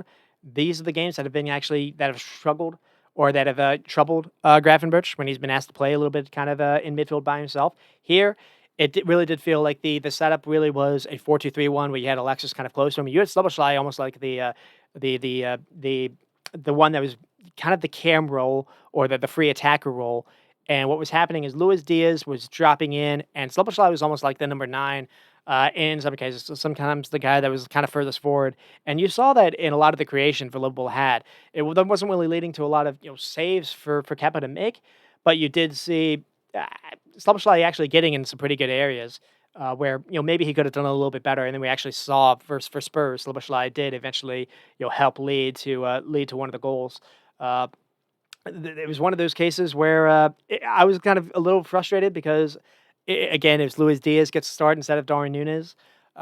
Luis Diaz was dropping in, and that was kind of helping out, at least maybe in this game where you needed someone extra to be an extra man in midfield. And what was happening is Luis Diaz was dropping in, doing a lot of quick one layoffs to Salah or to someone else to try to play in a ball over the top for Szoboszlai or Gakpo making a run ahead.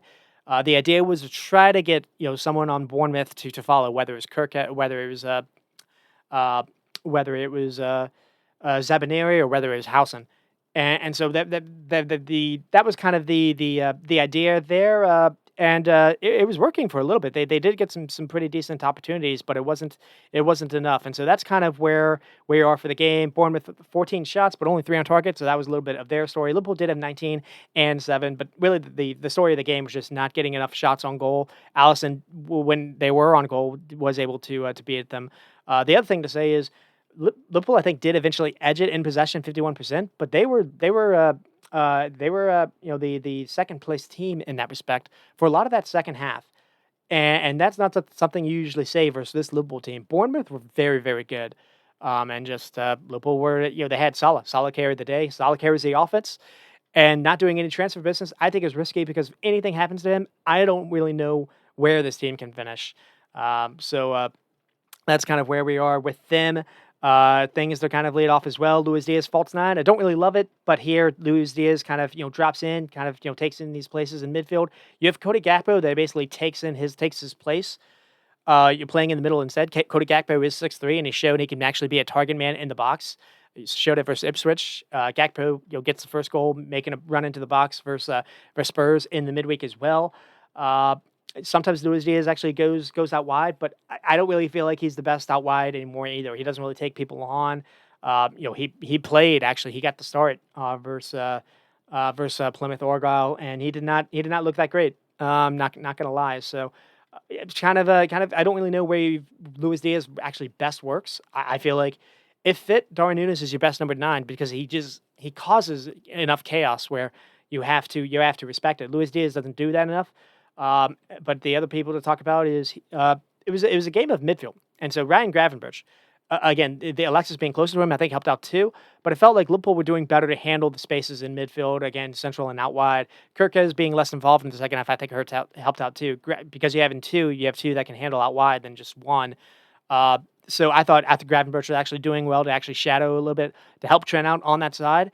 They didn't really feel like Bournemouth were that much of a threat in the middle, and they were kind of able to handle that. So I was a little bit worried about that. I was worried about the physicalness of the game. Usually that's been where Liverpool have struggled sometimes, and Gravenberch was unbelievable. I think he was involved in 11 or 15 duels, and maybe he had 11 of those 15. And then the kind of story of the game was here. The other place Bournemouth were unlucky was maybe Alexis could have been sent off with a second yellow. So they get lucky where Slot's able to bring him off, and then Curtis Jones comes in, and that helped. I thought that helped. That helped Liverpool actually get some control back in the game. Curtis Jones isn't always my favorite cup of tea, but what he is, he's always got pretty good energy and work rate, and he is starting to release the ball a little bit faster. And it's games when you're up against a kind of a block where you kind of need something a little bit more in the final third. But in games where it's hectic and you need to win these duels, you need to. He's actually quite good at making quick decisions when he's like further away from goal than necessarily upfield. But that said, he has the ball that actually plays in Salah for the second goal, so that helped out too. I thought Darwin comes in as a sub, and it's a change of pace, and he actually he gets the ball on the after the that leads to the second goal as well. He gets the ball and he firstly turns and he gets it out wide quickly to Luis Diaz, and then Diaz finds Curtis Jones, who continues making that run ahead. So Curtis Jones makes that sprint, makes that 70-yard sprint, and he does well to get into the box when he does. So that was good too. And then the other thing to say is it's another big day for Van Dijk and Kanate. Just put out fires. So that was a lot of the game was that. Teams were anytime the midfield duel was lost, a team was trying to get forward, try to get to the final third, and both teams were trying to put out fires. And when maybe Bournemouth were able to get through that, you still had Allison back there, so that helped too. And then we get to the Spurs game. Liverpool did beat them 4-0. They were down. They were down in the contest actually 1-0. But they quickly put that back to red. Gakpo, with Darwin's just being a distraction in the box. Gakpo then back post, then Salah PK. Great ball in to find Nunez, and then Kinski comes out, catches him. Szoboszlai then goal of the night, really. So Alexis, he gets the ball, and then he plays Bradley through the middle. First touch finds Szoboszlai with a great finish. Szoboszlai really has been fire lately. Missed a couple games back in December. You can forget it. You can remember, and that was one of them was Man United, and it showed. It's been good having him back. And then Van Dijk on the corner kick. Alexis McAllister finally on delivery, not Andy Robertson. Liverpool finally do something on the corner kick. Some players to highlight here. Bradley had to play instead of Trent's injury, and that was the one kind of negative in the Bournemouth game. Trent had to go off. It doesn't feel like he's going to be out for that long, but here this ended up hurting because Bradley played, and now he's kind of the first choice now, right back now with Trent being out. And so Slot didn't want to risk him in the Plymouth game. And so basically they tried playing, it wasn't even Gomez there. I think it was like TJ McConnell there in the beginning. And Gomez gets hurt. Gomez has to now be taken off. And what they did is they moved McConnell back in the midfield. They moved Endo into center back. And what they did is they brought on this young kid, 17, 18-year-old at right back. And he had the fear of God in him anytime he had the ball. So that ended up hurting. If Trent would have been okay, Bradley probably would have been played in that game. I think Liverpool probably would have won if Bradley had been able to play. So that ended up hurting a little bit. But here, he was fantastic. He was fantastic for Spurs. The runs he was causing, he was making inside and outside runs. He looks comfortable with the ball, making inside runs. The other thing, the understanding with Salah was very good too. And defensively, Son made it easy on him, but he was quite good handling Son too. And then we have Curtis Jones. Curtis Jones was played in a deeper role. He wasn't, sometimes he's been played kind of the more advanced kind of midfielder. Here he's next to Ryan Gravenberch instead of the 10, and he was good. Alexis came on and also was good as well. And then Szoboszlai, playing in that advanced role, and he was good as well. But Darwin Núñez is the one that just really that needs to be highlighted because he was everywhere, and his presence in the box. One, he creates the first goal. It's not even the best play, but he does enough to just distract Spurs, where basically the ball ends up finding Gakpo that he's able to finish. But his work rate draws the pin for the second one. He's just everywhere, and it forces you to have to deal with him basically. And that when you have center backs, because it's not just one, you have to do it with two. That creates Gakpo, that creates a mismatch somewhere else in the box. So Luis Diaz doesn't do that. So I feel like Darwin Núñez needs to be kind of the number one guy. And the unfortunate thing to me is you only have him. So if something happens to him, Jota doesn't possess the physical gifts to be able to do that either. Maybe you play Gakpo there. He's the only one that can match the physicality. But I feel like that's where you miss Jayden Dance. I don't like the idea that they sent him on loan. Salah being Salah again as well. He scores the PK, but he also had the unbelievable ball to play in the. He plays in the first ball, I think, that actually led to the first goal, and then he also played the ball that led to Darwin Núñez making those runs. Salah has come out and said that his favorite player to play with is Darwin Núñez because Darwin Núñez makes these runs ahead for someone like a creator for Salah to use with. Núñez isn't everyone's cup of tea, but what he has legs, and just to be able to get in behind is such a gift. And then Gakpo continues to be a goal-scoring threat into the box. So I liked it. I liked what I saw with Gakpo, Darwin, and Salah as the front three. I think fit-wise, that's probably the number one. That's probably the starting three that needs this play. You bring Jota off the bench if you need a goal. Because Jota is one of those that's very good, at least versus deep block teams where you can maybe fit in four attackers. Maybe play Jota instead of Szoboszlai. Maybe you could try to do that. But Spurs Spurs weren't necessarily great. Spurs had a weird setup. They beat Brentford by basically sitting in a shell all game, and maybe it figured they could do the same here, but that strategy didn't work because Brentford didn't have a presence in the box like Liverpool have Darwin Núñez and Gakpo. And then they had the goal lead, but they it felt like they were cautious. They were cautious defensively. When they won the ball back, there was never really any outlet to escape. Liverpool have Darwin, making these runs, or Salah, or Gakpo, and Spurs didn't have anyone. Richarlison was maybe the one outlet. You have Son, but Son doesn't have the legs to make these sprints anymore. I saw a stat earlier in the week that the player that made the most sprints in the season last year was Son, and I think that's maybe having an effect this season. So that's unfortunate to say, but Son's still a good player, and he actually could have scored. He hit the post later in the game, uh, but he doesn't have the same kind of energy, and he doesn't have the sprints that the runs in behind that he used to offer. Uh, and Spurs really, lacked that. They really missed that. So they didn't have any ability to play out from the back. They didn't have an ability to play long. I felt like the midfield just did not really enjoy having the ball either. It was really easy for Liverpool. And then when Charleston gets hurt, Mateus Nuttall has to come on, and that didn't really help things either. It didn't feel like Tell was able to get on the ball at all. The midfield couldn't handle Curtis Jones, Gravenberch, or Szoboszlai. Just Liverpool dominated the ball, and then dominated the ball near the goal box, which and then it eventually led to shots on goal, and eventually led to things that needed saving or blocks. Betancourt, Basuma, and Czar were non-existent. It felt like, weirdly enough, as Tottenham, after they Liverpool actually got back in what made it 2-1, it felt like that was when they started playing a little bit. Ange made some changes. He moved Kulusevski to the 10. He actually played Jed Spence. He moved him around like 4 different times. Eventually, he moved him to right wing. He brought Pedro Porro on. Pedro Porro didn't start the game, but it was too late.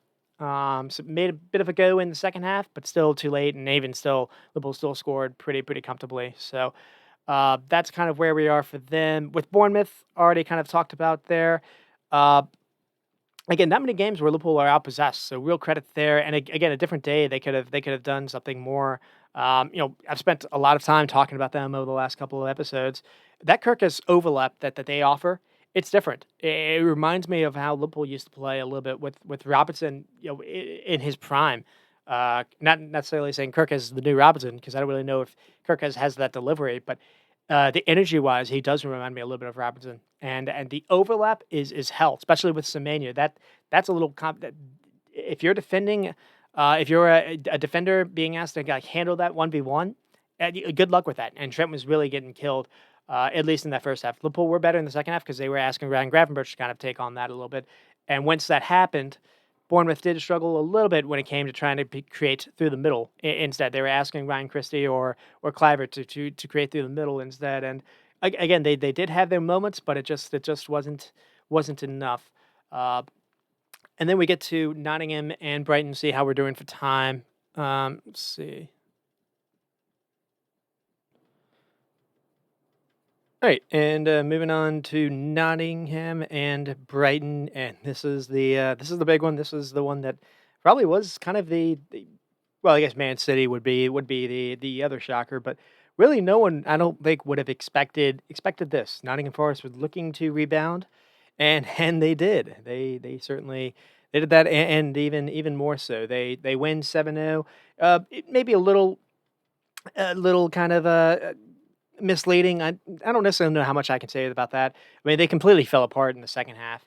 But they weren't really great in the first. It was somewhat competitive. There was a chance when it was 2-0. It could have been 2-1. I think Menta was played in. A pretty good cell save. Brighton, did enough to actually, have some of the ball. But that said, a theme of the week, weirdly enough, because it wasn't just in this game. It was in a couple of games. I think Brentford were another one. Brentford and Spurs. Maybe even Crystal Palace and Man United, where the team with like 70% of the ball did not go on to win the game. And it kind of played a little bit into Forest's hands, where Brighton had the ball, and just Forest just kind of sitting and waiting to get a couple people in behind. Someone like Anthony Elanga, in particular, definitely enjoyed himself, but so did Morgan Gibbs White, and just Brighton didn't have any chance, any way to handle them. Didn't have any way to really handle Ole Aina as well. Just kind of that mix of Aina, Elanga, and Morgan Gibbs White were just giving just it was way too easy for them to get in behind Brighton. Brighton don't have the defenders that are necessarily able to really be aggressive either. And Lewis Dunk has their own goal. Lewis Dunk just wasn't able to handle Chris Wood in the box. Wasn't really able to handle anyone just kind of running at him. It wasn't really the best game for Lewis Dunk, really anyone on Brighton, to be honest. For Bregan didn't necessarily have his best game either, and he is responsible for I think like the sixth goal. Game's already over, but it's still not great to concede the way they did. He just passes it basically to Joe Da Silva, and Joe Da Silva just basically. After getting the ball, passed to him, is able to find the net. Nico Williams made it 6-0. A little controversy in that, possibly couldn't have counted, where there was maybe a handball involved. But again, at that point, game was already over, so it really didn't matter. Just a little window dressing and just a little chance for Brighton to just really, or Nottingham Forest to just enjoy something special. Something special is brewing here. It's always good to see how a team responds to being to being beaten just the week before. And Brighton actually just did that as well, as Brighton turned around after this game, and they just beat Chelsea in the FA Cup. So it's always good when you get a response. I didn't really feel like last week it should have been, that 5-0 score line versus Bournemouth. I didn't feel like Nottingham Forest played that bad. I did feel that their kind of game plan was a little timid, and that kind of worked against them, at least in that game. This game it's a lot different. They didn't have Brighton don't have Dean Howson or Zabineri. Brighton don't have the midfield necessarily to handle them either. And another kind of story in the game was Brighton went into this with a bit of a wild lineup, and so that kind of played a little bit of a role into this. And Nottingham Forest also got a player back that they had been missing for pretty much since the first week of the game, or first week of the season, in Danilo. And Danilo has actually the responsible for maybe the ball over the top that leads to the first goal. So yeah, getting to Brighton shape is almost like a 4-1-4-1. So Veltman, Van Hecke, Dunk, Lamptey, and then Henselwood kind of alone by himself. And then you have Minta. It's very attack-minded after that, almost 6 attackers. Minta, or I guess 5 attackers. Minta, Ruter, Pedro, almost like the double tens, and then Matoma, and then Welbeck. So you really did only have Henselwood by himself, and it felt like they didn't really understand what their role really was supposed to be. Van Hecke and Dunk aren't going to be able to play high up, so it really was Henselwood kind of by himself, and he's got too much to do. And basically, I think how the first goal comes is he gets the ball and he tries to do a back heel to someone and gives it right back to, I think it's Danilo. And at this point, Lamptey has left to run out to someone, and so he's kind of left that space, left that channel, and that's allowed Morgan Gibbs White to have that free roll to get in behind, and then Morgan Gibbs White just is able to cross the ball in, and Dunk has to do something because Wood is right there, and to be fair, that's another thing too. Having a number 9 that just knows when to be in the box, whether or not it's he actually gets the ball played to him or not, it forces you to defend. Defenders don't like to defend. Defenders like to have stuff away from them, basically. They like to have stuff in front of them. They don't like stuff behind them, and they don't like having to handle a ball that's really coming at them, to be honest. So at least the ball that's going behind them. So they want stuff in front of them. And so it's a great ball behind. Dunk has to do something when he's not in the best position, and he gets in ahead, and then, basically taps it in. The second goal comes from Morgan Gibbs White, basically having I think he has a header from a corner kick, and then the third it's just I think the third is Chris Wood from Anthony Lenga again. It's a Lenga cross. It puts it on a plate. Brighton here are unlucky, so they have to. Matoma has to go off for, I think, contacts, I think they said. So they're basically playing down a man, and Oleana and Alenga just do a 2v1 versus Lamptey. Lamptey has no help here. Not really his fault, though. Then Alenga gets in the box, and he just plays. Lewis Dunk can't get tight enough, and then Alenga just floats a perfect ball in the box for Wood to head in. So it's 3-0, and then 3-0 turns to 4, where, again, it's Wood and Alenga connecting again. Danilo finds Alenga. Good decision to making here, and then Alenga finds a space to escape his marker. Henselwood, again, is asked to do too much defensively here. He has to worry about Alenga on one side and then Anderson on the other, and then here, once Alenga gets the ball, he's a major threat running with it. Lawrence Dunk again, just can't get near him. And then the ball is crossed in. It's put on a plate for Wood to just have it happen, and then Wood with the PK, with the hat trick for the PK. Gibbs White wrestled down. Little, I mean, I don't really know if that's necessarily the best call. I've seen that being allowed the entire season, to be honest. But it is what it is. The game is already over. So again, the other goals were kind of window dressing. Not much to talk about there. And I am going to pause it again for a second. Right, and one thing to mention as well is we did see not just a different kind of approach as far as I want to say necessarily mentality, but we saw a different kind of approach in how they lined up. So we saw Murato, uh, yeah, an additional center back that sometimes comes on as kind of a bench option. I think we saw that a little bit in the second half in that Bournemouth game. He got a start, and so basically what we got a back three. And you basically saw Ole Aina and Nico Williams as the wing backs. Now, again, it's different because one, they're setting up to basically play without the ball anyway, so they can soak up some pressure that way. But they have center backs that can be a little more aggressive as well, especially with Murillo. Um, but you're able to get Ole Aina and Nico Williams really high up, and both are really good at both are really getting high and getting crosses off as well. And so the other change you saw was, one thing that was a bit of a problem versus Bournemouth was Chris Wood. I thought was too often asked to kind of press by himself. It was almost kind of a 4-5-1 kind of shape, if you will. Uh, this week it was Morgan Gibbs White was kind of playing in between the lines still, but Anthony Elanga was really not just as a winger; he was almost like a second striker. Sometimes Morgan Gibbs White was playing as a third attacker as well, and you saw two or three people being able to play a little bit higher up. So Chris Wood wasn't just by himself, and that was allowing them to press Brighton a little bit differently too, and that rewarded things for them as well. So a different approach, a different way to play out of possession. It was rewarded, and also a better way for them to get numbers forward. They're really good at getting pushing high when they get the ball back. Really good at advancing forward. So 14 shots, 9 on target, 6 big chances though. I mean, it could have been more. To be honest, I mean Brighton, played a little bit of a role in that by just setting up without any kind of help. Now, some of that was their own doing, some of it wasn't. This is a game without Carlos Baliba, and they had him versus Chelsea. And if his price tag wasn't valued, it's certainly gone up over those last two games. He was a massive miss.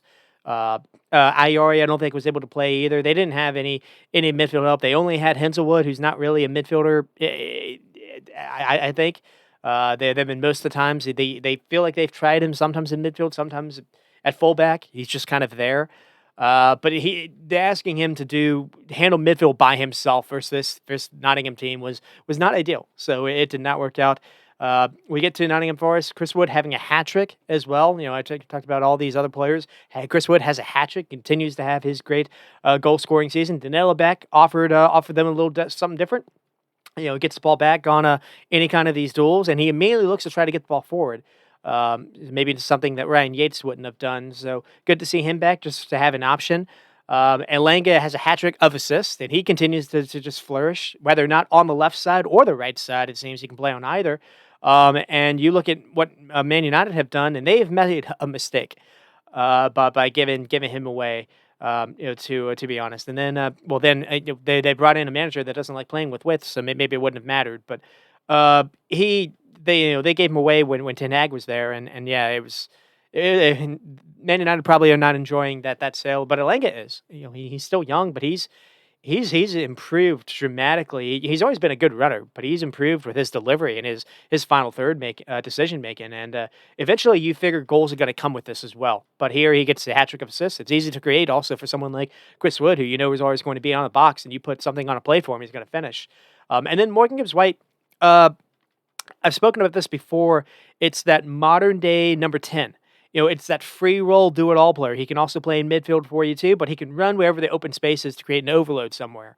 Athletic enough to play advanced too. He can make these runs behind if you need him to, as well. He's not just asking the ball to feet, though. He can do that. He can get the ball on the turn if you need to, but he can make forward runs ahead. He's all around. He continues to have a good season for Nottingham as well. And it was good to see. It was good to see them bounce back. Good to see them also shake things up as far as trying a different lineup.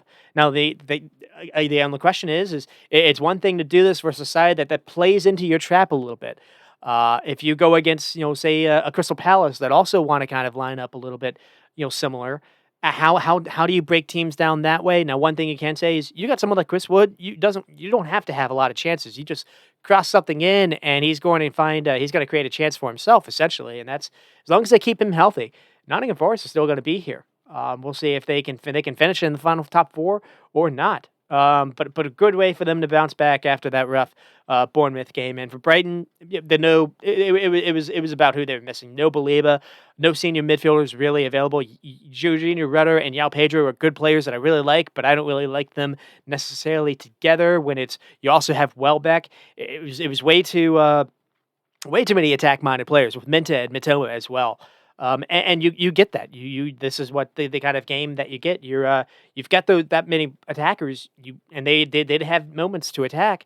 But that said, you've got 4 or 5 people that are their first thought is to go forward when they get the ball, or to make some runs. And if you lose the ball, if you turn it over, you're already outnumbered a little bit in midfield, and you've made it worse. And Nottingham Forest were able to just win the ball back after defending deep, and able to break out, and that was happening over and over again as well. So not the best idea for them. Lamptey getting caught in 2v1 situations when it looks like he was actually going to be out the door. It was interesting to see him not sold, but they don't really have anyone else. So Noah Stupien was missing as well. The players that they were missing: Noah Stupien, no Carlos Baliba, Egbert Ferguson just became back fit, but apparently he's out the door now to West Ham, and they're kind of struggling a little bit now. So we'll see. But they're able to stay alive in the FA Cup. Still a new manager as well, but I do think you look at the makeup of the team. It's been a bit odd. The midfield does feel short, and the fullbacks and back line. It's you spend $200 million or whatever it was this summer. And you also, at the very end, you rejected a $70 million bid or whatever it was from Atoma. They need to rethink the squad, because I don't know how you invest $200 million in the window and not address at all the back line, the defending. Lewis Dunk has since come into the side, and just it hasn't worked out for him. It looks like he's just completely lost the pace. I don't know what's happened to him, but he does not look the same player. And it's an anchor for him. It really is. He's hurting Ben Hecka as well. You can't, and Brighton. I feel like their manager wants to try to have them press high, and they can't do it with that back line. It's that Man United, it's that Harry Maguire effect again. Julio, no Ugo Julio that's able to play, that's available, and they're hurting. But they were able to get that win versus Chelsea, so that's good for them. And then Everton go on to play Leicester and just blasted them, and it took them all of 10 seconds to do it.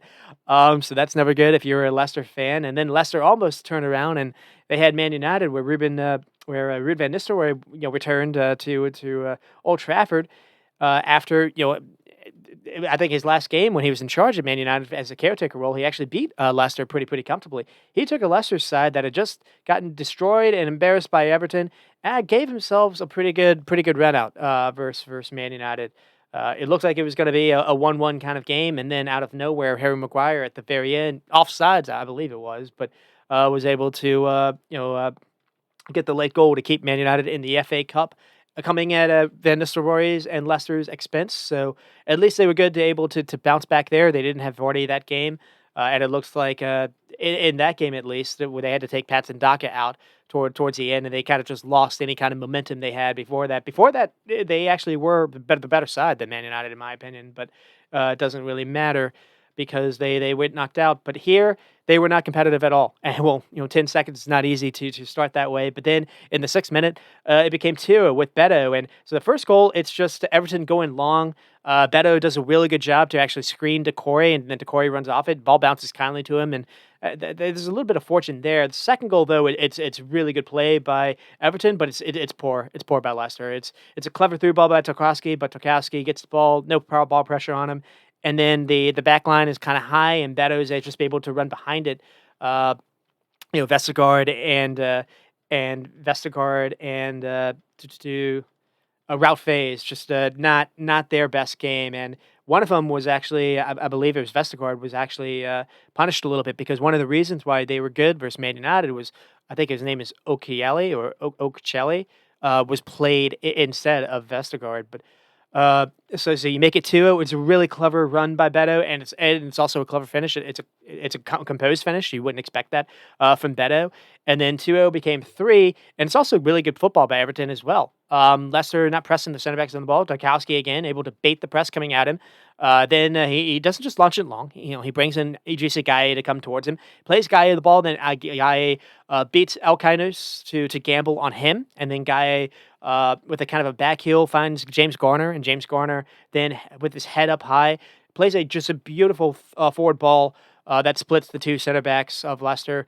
Beto in on goal again, and just a nice composed finish again. And then Ndiaye towards the very end just kind of dribbled through the box. Couple mistakes by Ralph Faze and Vestergaard. Kind of the story a little bit for their game. They can't clear the ball away, and it's just an easy tap in for Ndiaye. But and it could have been more. I mean, to be honest, actually, I feel like Everton hit the post a couple of times. Just a much more kind of confident, kind of attacking look to their side. 13 shots, only 7 on target, but 7 big chances for them. That's a warning sign for Leicester because Everton aren't usually known for being that kind of creative outlet. 2.4 whatever it was xG to Leicester's 0.3, 9 shots, only 1 on target. It was not their day, and for Everton's side, David Moyes has come in and immediately turned them into kind of a goal scoring machine, at least for the couple of these games. Beto being a composed finisher. Moyes has come in and already gotten more than Sean Dyche, at least in some of these attacking positions. But suddenly the defense is actually getting stout. What I really like is what they've done. They've changed the shape a little bit. So you've seen Brian come in. I've already talked about that. So what it does is it allows Mikalenko to be a little higher up, and what that does is that changes Ndiaye's role to play. When Mikalenko is able to hold the width, you're able to play Ndiaye a little bit closer to goal. So he kind of has a little bit of a free role in the attack. We're seeing Decore being able to play a little bit more advanced, where Dyche was trying to play him a little bit kind of deeper, where it didn't feel like he was settled in. And they were missing Oriol Mangala, but they got James Garner back, someone that they had been missing for a couple of weeks now as well. And James Garner and a guy, were doing a pretty good job to play off each other. And Garner just seems to have a pretty good eye for a pass. It seems like he can play in a number of positions. And he was able to find in a couple of these really nice through balls. And Beto as well, able to, he's got that physicalness, and he's got that presence and that athletic presence to handle the league, but it just feels like in goal scoring situations he's never really proven it. And it's still the season's long. It's just only one game, but here it's got to help Everton fans to at least see someone see an attacker get the ball in the net, because they had been struggling to score before this. So. And they have added Carlos Alcaraz to this, and Everton did get bounced, I think, in the weekend. But Alcaraz played, and he didn't look too bad. Actually, I think he hit the post on maybe a free kick. So added a little bit more kind of an attacker to some of this, and we'll see if he's able to keep them up or not. Moyes has come in. It's not that different in philosophy than what Dyche had, but he has tweaked it, as you can see, and he's getting some things differently out of some of these players. And then with Leicester, it's competitive for all of 10 seconds, and so that's not great. Not able to expand on the momentum after that Spurs win. But the Spurs games aside, it's been like 5 games in a row they haven't really registered a competitive threat going forward, so that's not great. 7 big chances again conceded versus Everton. It's not a good versus side that's been struggling to kind of be creative themselves. That's not great for them. And speaking of Spurs did go on to win a much needed win versus Brentford 2-0. A very weird kind of game. I think that'll be kind of my theme for it. Janelt with an own goal, kind of unlucky on a corner kick. Spurs had a lot of the or didn't have a lot of the ball, but they were able to get a corner kick, and then I believe it's someone whips it in, and basically it just goes off Janelt to be an own goal. And then after Brentford did pretty much control the game, to be honest, a lot of the ball was in the Tottenham half. It was not the kind of game that I would have expected. And I'll get to that, what I mean by that a little bit later on. But the Brentford weren't able to get one back in, and the eventually Spurs were able to. I think it's Archie Gray that actually starts off the move, but eventually they were able to get Sarr in behind, and Sarr was able to make it 2-0, and they were able to see the game out there.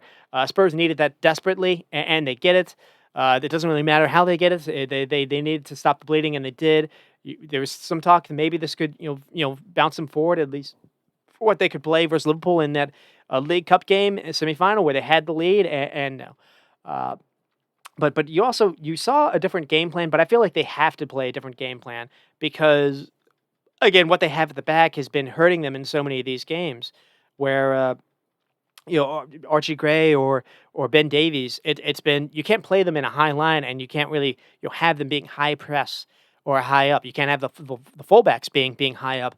And here you saw a different kind of uh, a different kind of task for Pedro Porro and Jed Spence. I thought you saw them both being very, very good defensively, especially Porro. So Porro is not someone I normally rate defensively, but he was doing well to be in the box, to stop the crosses in, to just kind of be a body there to get some blocks and to stop some crosses. Spence as well was doing really, really well to handle Brian and Bremo, and that's not something that I probably would have expected. Jed Spence really does feel like he's if not he doesn't always play, and he doesn't always play because they have Udogie, and if Udogie gets back, maybe we won't see him again because you have Pedro Porro on the other side. Jed Spence is done enough to I think warrant someone to take a look at him over the summer. He can play on the right side or the left side. He showed he's already shown what he can do going forward. Maybe doesn't have like the best pass on him, but composed on the ball in my opinion. But he can make these bombing runs. So he can be a creative kind of a fullback too, but I didn't know he could do this kind of defensive work. Brian and Bremo is one of the better right-sided attackers in the league right now, and Bremo was really he didn't have a whole lot to do.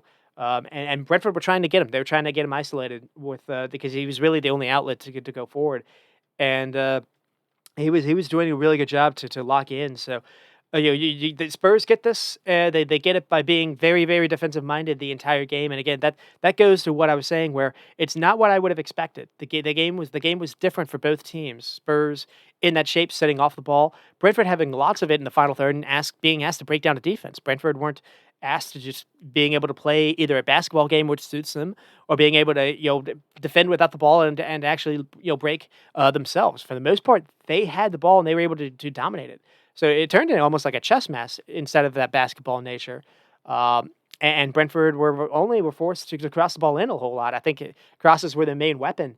The outlet was in Bremo, and again Spence locked him down. And then the other side, they weren't really able to get Kevin Shaw much joy on the ball either versus Pedro Porro. And a couple of times when it felt like Kevin Shaw did make a run into the box, Pedro Porro at least was there to make that as punishing or hard as possible. And then there were a couple crosses that were sent in, and Wiza was able to get on the end of a couple of these.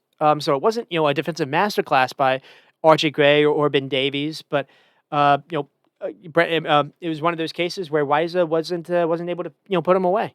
So a couple of these crosses were dangerous and probably should have led to something that it didn't. I think there was also in the second half there was a ball cleared off with the line, so that didn't help things either. In the second half, also, Brentford start this game with I believe it was Ayer at right back, and he wasn't really giving Imbremo any kind of help, any kind of like overlap help. So in the second half, you saw Coyote come in, and the first thing he did was he got he made a run overlapping, and Bremo got in behind and sent a ball into the box that nearly found someone. So I feel like Coyote probably needs to start a little bit, but at the same time, the second goal comes because Coyote and Bremo and I believe Collins are just they kind of lose a little bit with the run that Sarr makes. So at that time you have to gamble as well, and then at that point, Sarr was able to just get it past the Brentford keeper, it wasn't a Flacken, it was the backup keeper, and he didn't have his best game either. So one of those cases where if you're Brentford, you just shake your hand. Not really your day. Not like they played bad. Again, the way that they controlled the ball was pretty good. Damsgaard continues to have a good game. It just felt like they maybe could have used a little bit more. Norgard and Janelt, where Spurs maybe they were expecting a different kind of game, but when Spurs were sitting back like they were, maybe you could have used a Jensen a little bit earlier or someone else to be an extra number into the box because the box was just they didn't have any kind of spaces to get in behind, and so you needed to find a way to create a mismatch somewhere in the box where you move the ball a little bit creatively, and it's a task that Brentford usually don't have to do a whole lot, but here they did, and so it was one of those cases where Spurs get the opening goal, and they were fine sitting back, and they were fine allowing Brentford to come on to them, and they made a gamble feeling Brentford couldn't break them down, and they were right. So, Brentford had 20 shots, but only 4 on target, so that kind of goes to what it was. Spurs only had two goals on 2 shots on goal. One of them wasn't even the goal that they scored wasn't even a shot on target; it was an own goal. So 13 shots, only 2 on target. The story of the game is just all those shots for Brentford, just only 4 on target, so that kind of goes to it a little bit as well. Um, Brentford was 60% of the ball in the second half, and again, that's not something we're used to seeing as well. But we get started with Spurs, and again, for a team that has been just wretched for 2 months, they at least got some reprieve here. So, and it felt like maybe Ange saw this and he thought he could take this to Liverpool, and it did not work out because those chances that Weiss got. Liverpool had Darwin Núñez and Gakpo instead, and so it did not. It was not the same thing. We saw a couple of people play and make a debut. You mentioned how Mateus Tell came in. They also brought in Kevin Danzo, 6'4", kind of center back, where they've needed center back help for a long time. And he didn't necessarily have his best game. Spurs also played versus Aston Villa, and Spurs did not have a good game versus Aston Villa either. Betancourt specifically just seemed like he was a little bit out of position as well. It seems like they're kind of missing a little bit of a number 6. It doesn't feel like Ange trusts Basuma or Sarr either, and Betancourt doesn't seem to handle that position either. If thought Betancourt was really poor versus Leicester as well, so they're struggling a little bit there. They're without Jamie Madison for a couple of weeks now. Didn't show up versus Brentford, but it definitely showed up versus Liverpool, and so they're lacking for attacking options with Solanke still being out. They're lacking with midfield options a little bit. You're asking Bergvald to have to do a whole lot by himself, to have to learn on the job. You're asking Archie Gray. I feel like that could be the fix. Actually, Archie Gray being played through the middle. We'll see if Ange actually decides to roll with that or not. That is asking a young kid to learn a different position as well. But it feels like, for the most part, a lot of England fans or a lot of English scouts have assumed Archie Gray would eventually take on that position. And you've got Kevin Danzo now to play. Maybe you can play with him with Ben Davies until Mickey Van de Ven or Mera return. Ange needs to do something because for his Ange ball to work, that midfield can't be as broken as it is, and the back line can't be as broken as it is. And they get bounced versus Aston Villa as well, and they're able to beat Brentford, so they're able to stop the bleeding here. It's only their second win in the league since I think November, but they weren't necessarily that great. So. They're. I mean, you can praise them a little bit for their defensive ability here, but again, you don't really know how much this is repeatable, throughout the season. The other thing too is they recognized they needed to do something. They needed to bring someone in. They apparently made a big bid for Mark Gahey, that was rejected, but they did bring in Mateus Tell. Of Bayern, who usually plays on the left side, that is Son's side, but maybe you can move Son a little bit somewhere else. It feels like they can play Tell in the middle or on the right, but it feels like he's very, very right-footed. So we'll see. We'll see if he is played on the left, and if that's the case, Tell on the left side when you have someone like a Jet Spence to give you an overlap run. Feels like that could work a little bit here. We'll have to see, but it's going to take some time. It's coming into the league. It's only a loan as well, so something to watch out there. Already talked a little bit about Brentford. I mean, one thing that Thomas Frank said that I really did like is he talked about how the team got into good situations. And I do feel like it's spot on. They were getting into good situations. It's one of those cases where Brentford kind of struggled to get into the final third sometimes, at least in games that are settled. Sometimes it's very very open games where you have these really good transition threats. You're really good on the counter. Here they had to build up to get into these good situations, and they were doing well to get there, but then it was stopping. So, final decision making at times. You needed, I thought, an extra runner into the box to box crash. So it is the first season without Ivan Toney. This is one of those games where it did show up. Now They're without Igor Tiago, who's supposed to be the Tony replacement, not necessarily Riza, and you're supposed to play Riza probably somewhere else. And it feels like maybe when you get Igor Tiago, he would have helped out in one of these kind of cases because he's that presence in the box. He is tall. Apparently, he had some kind of setback. He was able to play versus Newcastle in one of those earlier games in November. We haven't seen him since. Apparently, he had some infection. You want that to get better, and we'll see if we see him coming up soon or not. He would give them at least something else to think about. In these kind of like, closing games where there's not a whole lot of space, and you ask to break things down. It's different than what we're seeing with them, and it becomes it's kind of fun. It's kind of one of those different kind of tasks. It's one of those kind of downfalls or negatives to improving your build-up play. Usually, Brentford just go long and games are just not really always in control. And now they're much better playing from the back. Vandenberg and Collins are good at finding feet. Getting to Norgard, being under pressure, finding Damsgaard. Damsgaard is just really good at helping with that as well. And it just seems like they've gotten much better at having some control in the game. And then so they're able to go at their own pace, so they can move the ball a little bit slower to advance the ball a little bit higher up, where they can have a little bit more control. But when you do that, you limit the spaces when you actually do get into the final third, and so it's damned if you do, damned if you don't in that kind of situation. And so it's a good problem to have, though. If for Brentford to advance going forward, they need to be a club that can that can make this kind of transition. You're moving on from not having Ivan Toney to a different kind of style here. And Thomas Frank has made a bunch of calls that he hasn't always done. Someone like a Damsgaard, he wouldn't have had a role for him last season or seasons past. So he's made an effort to try to change his system to play someone as creative in a free role like Damsgaard. He's been rewarded with it, to be honest. And they did enough to actually to probably maybe win the game or at least end it on a 2-2. Because Weiser did have a couple misses. So that's where you are with there. And then we get on to Crystal Palace and Man United. This is probably the last one I really spend some time on. I'll just run down the others.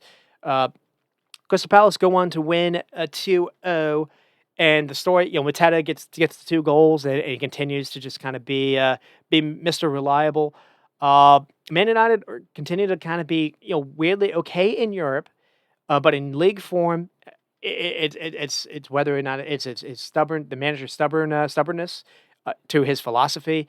He continues to line up in a formation or shape that just it can work versus maybe sides when you're supposed to kind of play defensive minded first and maybe look for the counter, where it doesn't really work, where the other team's kind of setting up to do the same thing. And so it's the same shape as Crystal Palace played, but Crystal Palace or have people that are actually able to make this work. So here we have Yeniora, Maguire, and Martinez, and probably the one kind of thing to talk about in this game is they lose Martinez, probably to a bad injury, which makes things even worse because that's one of the guys that actually was helping them out in some of these games. And then you have Mazzarri, Ugarte, Bruno, and Dallo. Dallo, again, continuing to play on the other opposite side that he would probably prefer to play on. And then the front line was interesting. It was Amad Diallo, Kobe Mainoo, and Garnacho. So you're not playing with a striker. You're not even playing with a false nine. You're playing with a midfielder that doesn't really know what his role was. And he was able to create a chance basically 5 minutes into the game and not really able to do anything after that. And it did not work out. But it was you're seeing this tried out for a couple of reasons. One, it doesn't feel like the manager trusts Joshua Xerxes, which is not great. Two, it doesn't feel like he trusts Rasmus Højlund. Both were available, which is not necessarily great. Two, he recognizes he needs to do something because it's not working. But he's not changing the lineup or philosophy, which again is not great because this was a case where Palace were able to get these runs in behind where Man United were not. And the other thing too is you got Mazzarri and Dallo.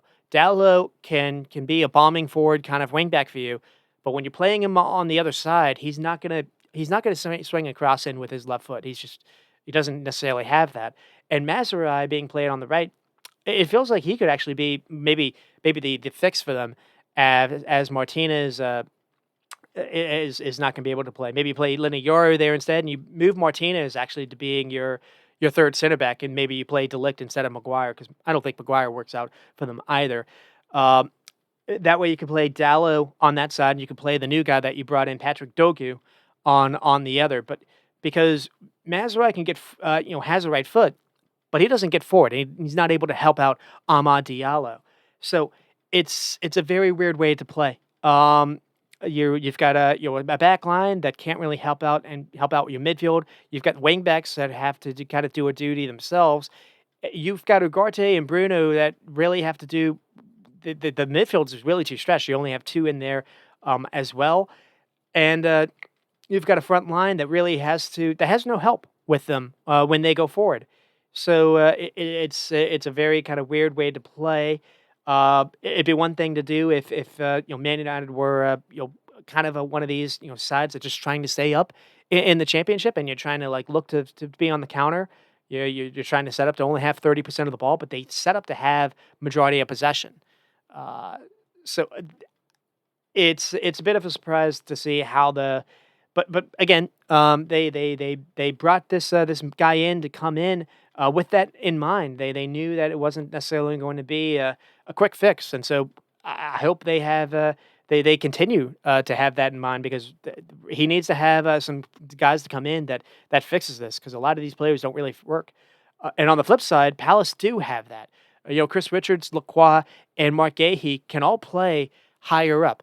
And the one thing that's interesting about the three center backs is eventually you've got to have a center back that can beat some pressure, whether or not it's a ball carry, whether or not it's some kind of a pass over the top, whether or not it's getting forward and making a run.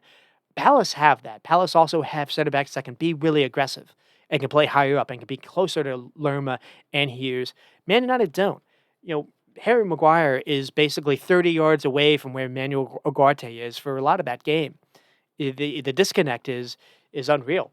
And they also have Munoz and they have Tyreek Mitchell, both that play on the side that prefers for their feet, and both that are able to make runs and able to defensively okay, but both able to offer something going forward. So here as well, you look at this, and Eze doesn't even start for Crystal Palace, and you figured maybe Man United would be okay here, but he does come on in the second half, and basically there's a foul, and his like free kick is what leads to the first goal, and it's another kind of mistake for the first goal. It's a it's ball sit in, and I think it's Lacroix just jumps over Eleni Euro, and I don't really know how much you can go at Onana at least for that one. But yeah, Onana is just kind of in no man's land, and it's just an easy tap in for Mateta. And then the second goal is not necessarily Onana's fault, but it's just Man United's fault.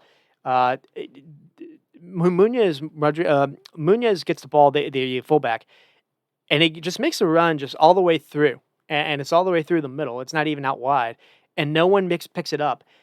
And someone gets on the ball. I believe it's is it Lerma? It might be who gets on the ball. Sar. Sar gets on the ball and sees it and just plays this run in behind. And it's a fantastic run by Munoz. It's helped though. No one on Man United, mark it. Harry Maguire is nowhere to be found, and it's just it's an easy tap in for Mateta, or it's easy kind of first time finish for Mateta. It's a square ball where there's no one near Mateta as well, just able to get in behind, and pretty comfortable game to be honest for Crystal Palace. Man United 17 shots, only 2 on target. You play without a striker, you kind of expect you expect what you play with. Palace did have 4 chances though. 18 shots, 18 shots, 4 on target, so not the most shots, but Palace 33%, Man United 67. So that's you're playing into what Palace want to do. Palace only had 200 passes.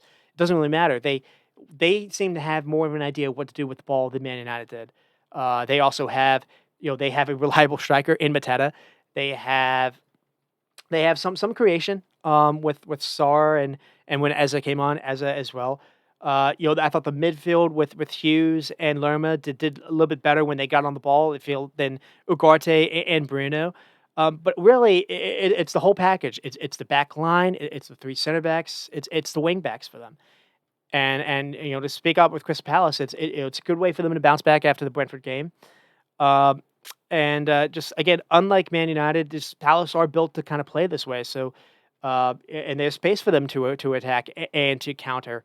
Uh, Mateta just continues to not really rocket science. Palace were struggling for the first half of the season when Mateta wasn't playing, and now he is. But also, Sarr wasn't playing in the first half of the season. Sarr showing he can play inside or outside, and shows some lovely vision.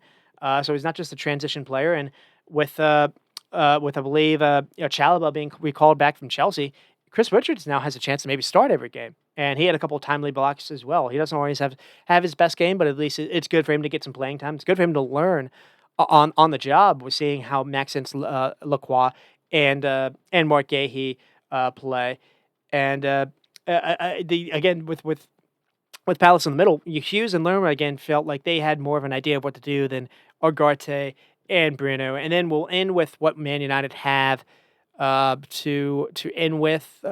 See how we're doing for time. So again, there's a lot of debate right now about the setup and formation, and I do that too. But brass tacks again, it doesn't matter how one sets up these days. Some manage to do hold up relief, and I think I'm starting to come around to this as well. There's not really a set summation or a set formation or system anymore. The game is too fluid. And what now is there are principles that can be adhered to, but for the most part, they can change depending on the game state. But the other thing too is you have to have a team that can run. And Pep is finding this out at City. Klopp found this out a couple of years ago in the 23 season, before the midfield overhaul is, if you have players that can't really run or basically get outrun and sprints and distance covered week to week like Man United do, there's not a whole lot that he can do that this new manager can do to change this outside of new people coming in, and they did bring in Patrick Dorgu. It was interesting to see him try it on the right versus Leicester, and that didn't work out. They actually hooked him after halftime.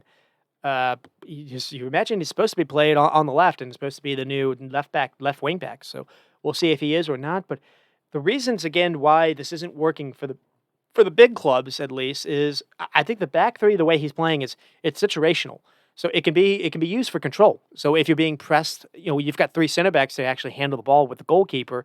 That would force a team to send three or four players forward, and maybe you can do a ball over the top. So it's supposed to be a system for control. It's supposed to be a system that it's defensively. You got the three center backs.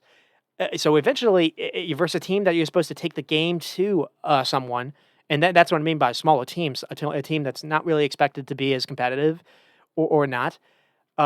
You're playing with an attack. You're playing with a player that's not going to be able to help you out in the final third. So you're playing down a man in a sense when you're going forward.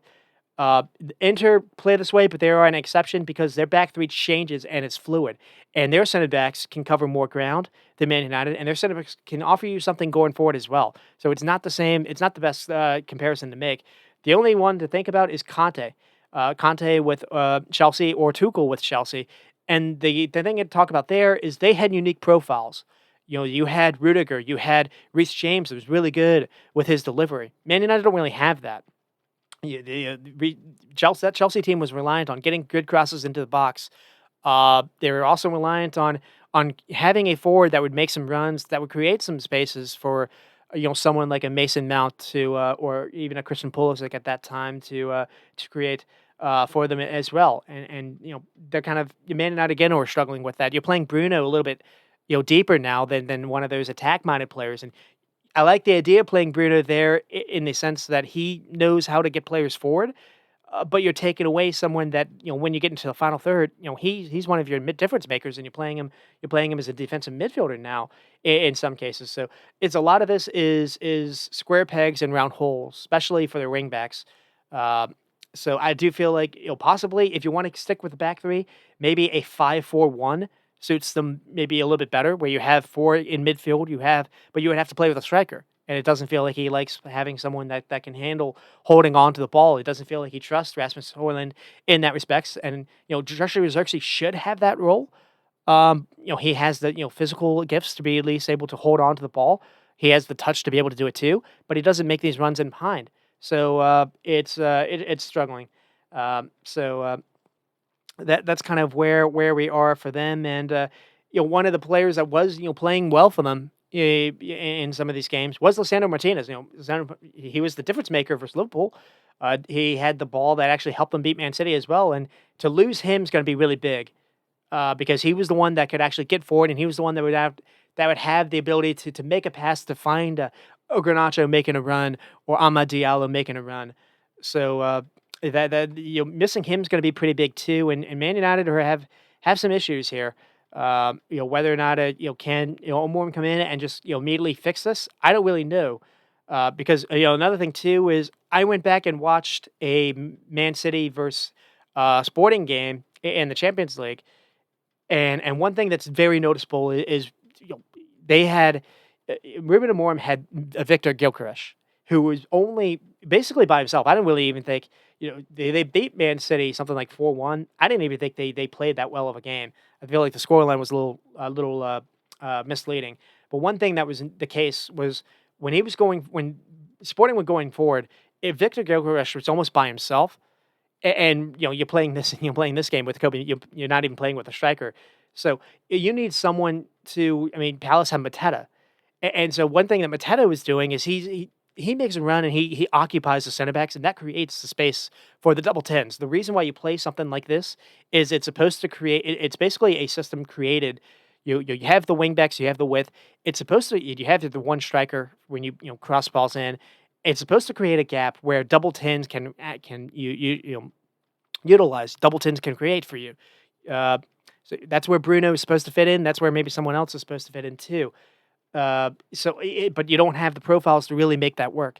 So he had it. He had it with Victor Gilgaresh. He had someone like Diamande at Sporting as well, and also he had the goals that they score versus Man City in that Champions League game, it comes from basically the left wing back making a run that I don't think anyone on Man United can make, and the second goal comes from Quenda making a run in behind Gvardiol where he draws a PK, and uh, that's basically how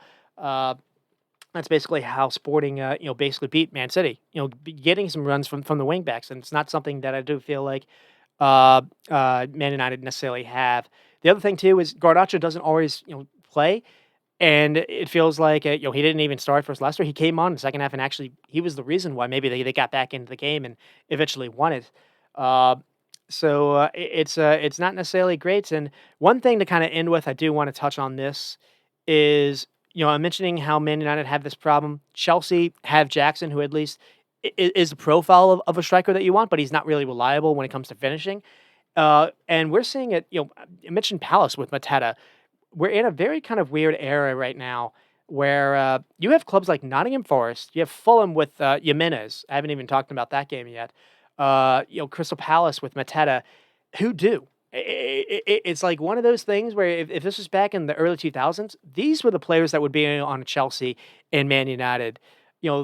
Chris Wood, Jimenez, and Mateta, just someone that would be reliable to finish chances in the box. Man United had Berbatov, starting for them in some of those heyday Fergie eras.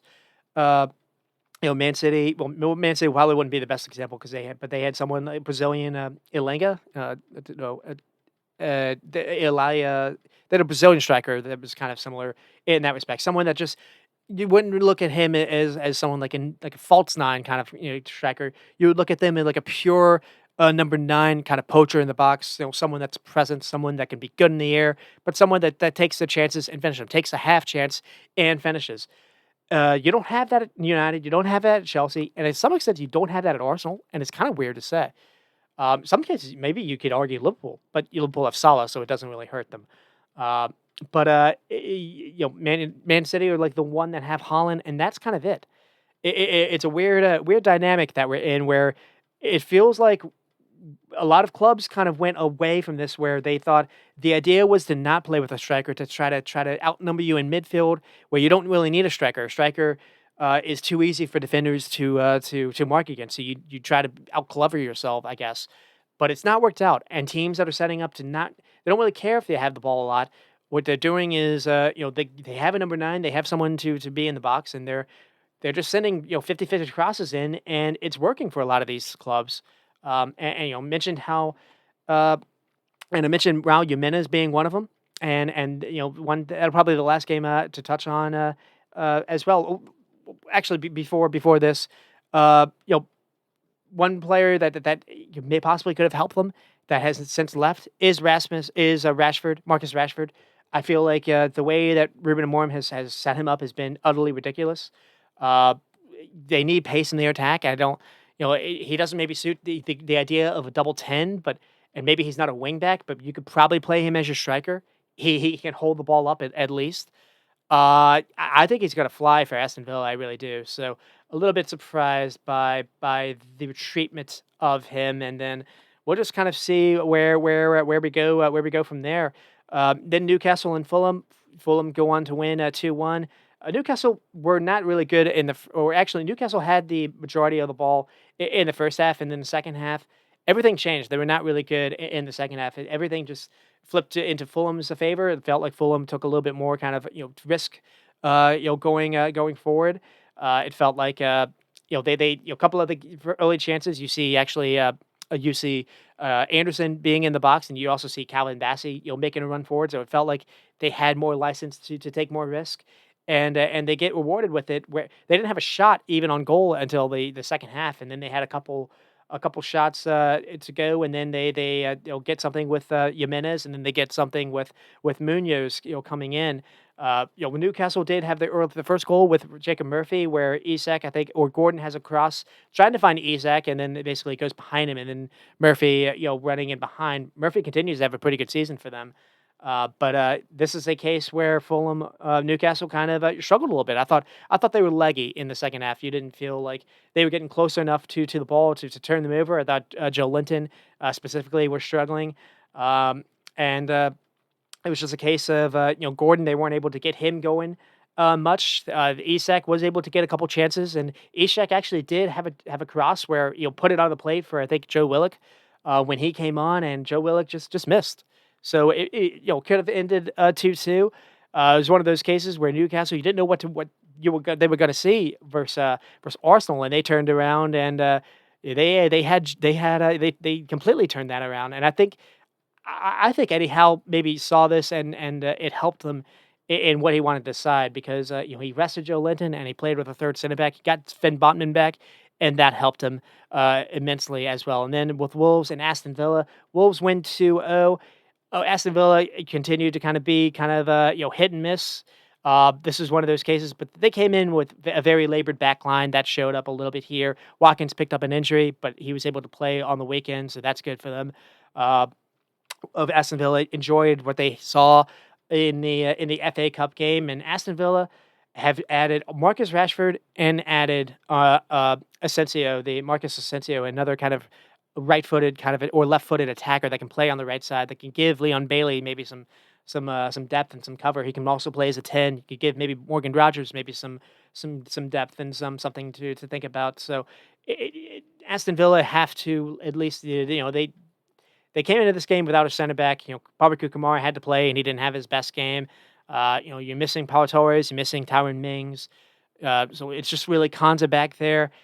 And I think Unai Emery made a couple adjustments. He brought on I think was it Ian Matson? He brought in a couple of people towards the end. I didn't really feel like that made them any better, but it was more of a case of just Wolves needing a kind of a way to bounce back, and they were able to get it, and capped off by Cunha having the finish. And it was one of those cases where Wolves, you didn't know how they were going to bounce back after that Arsenal game, where they were the upper man advantage, and then they actually allowed Arsenal to outplay them. So that wasn't great.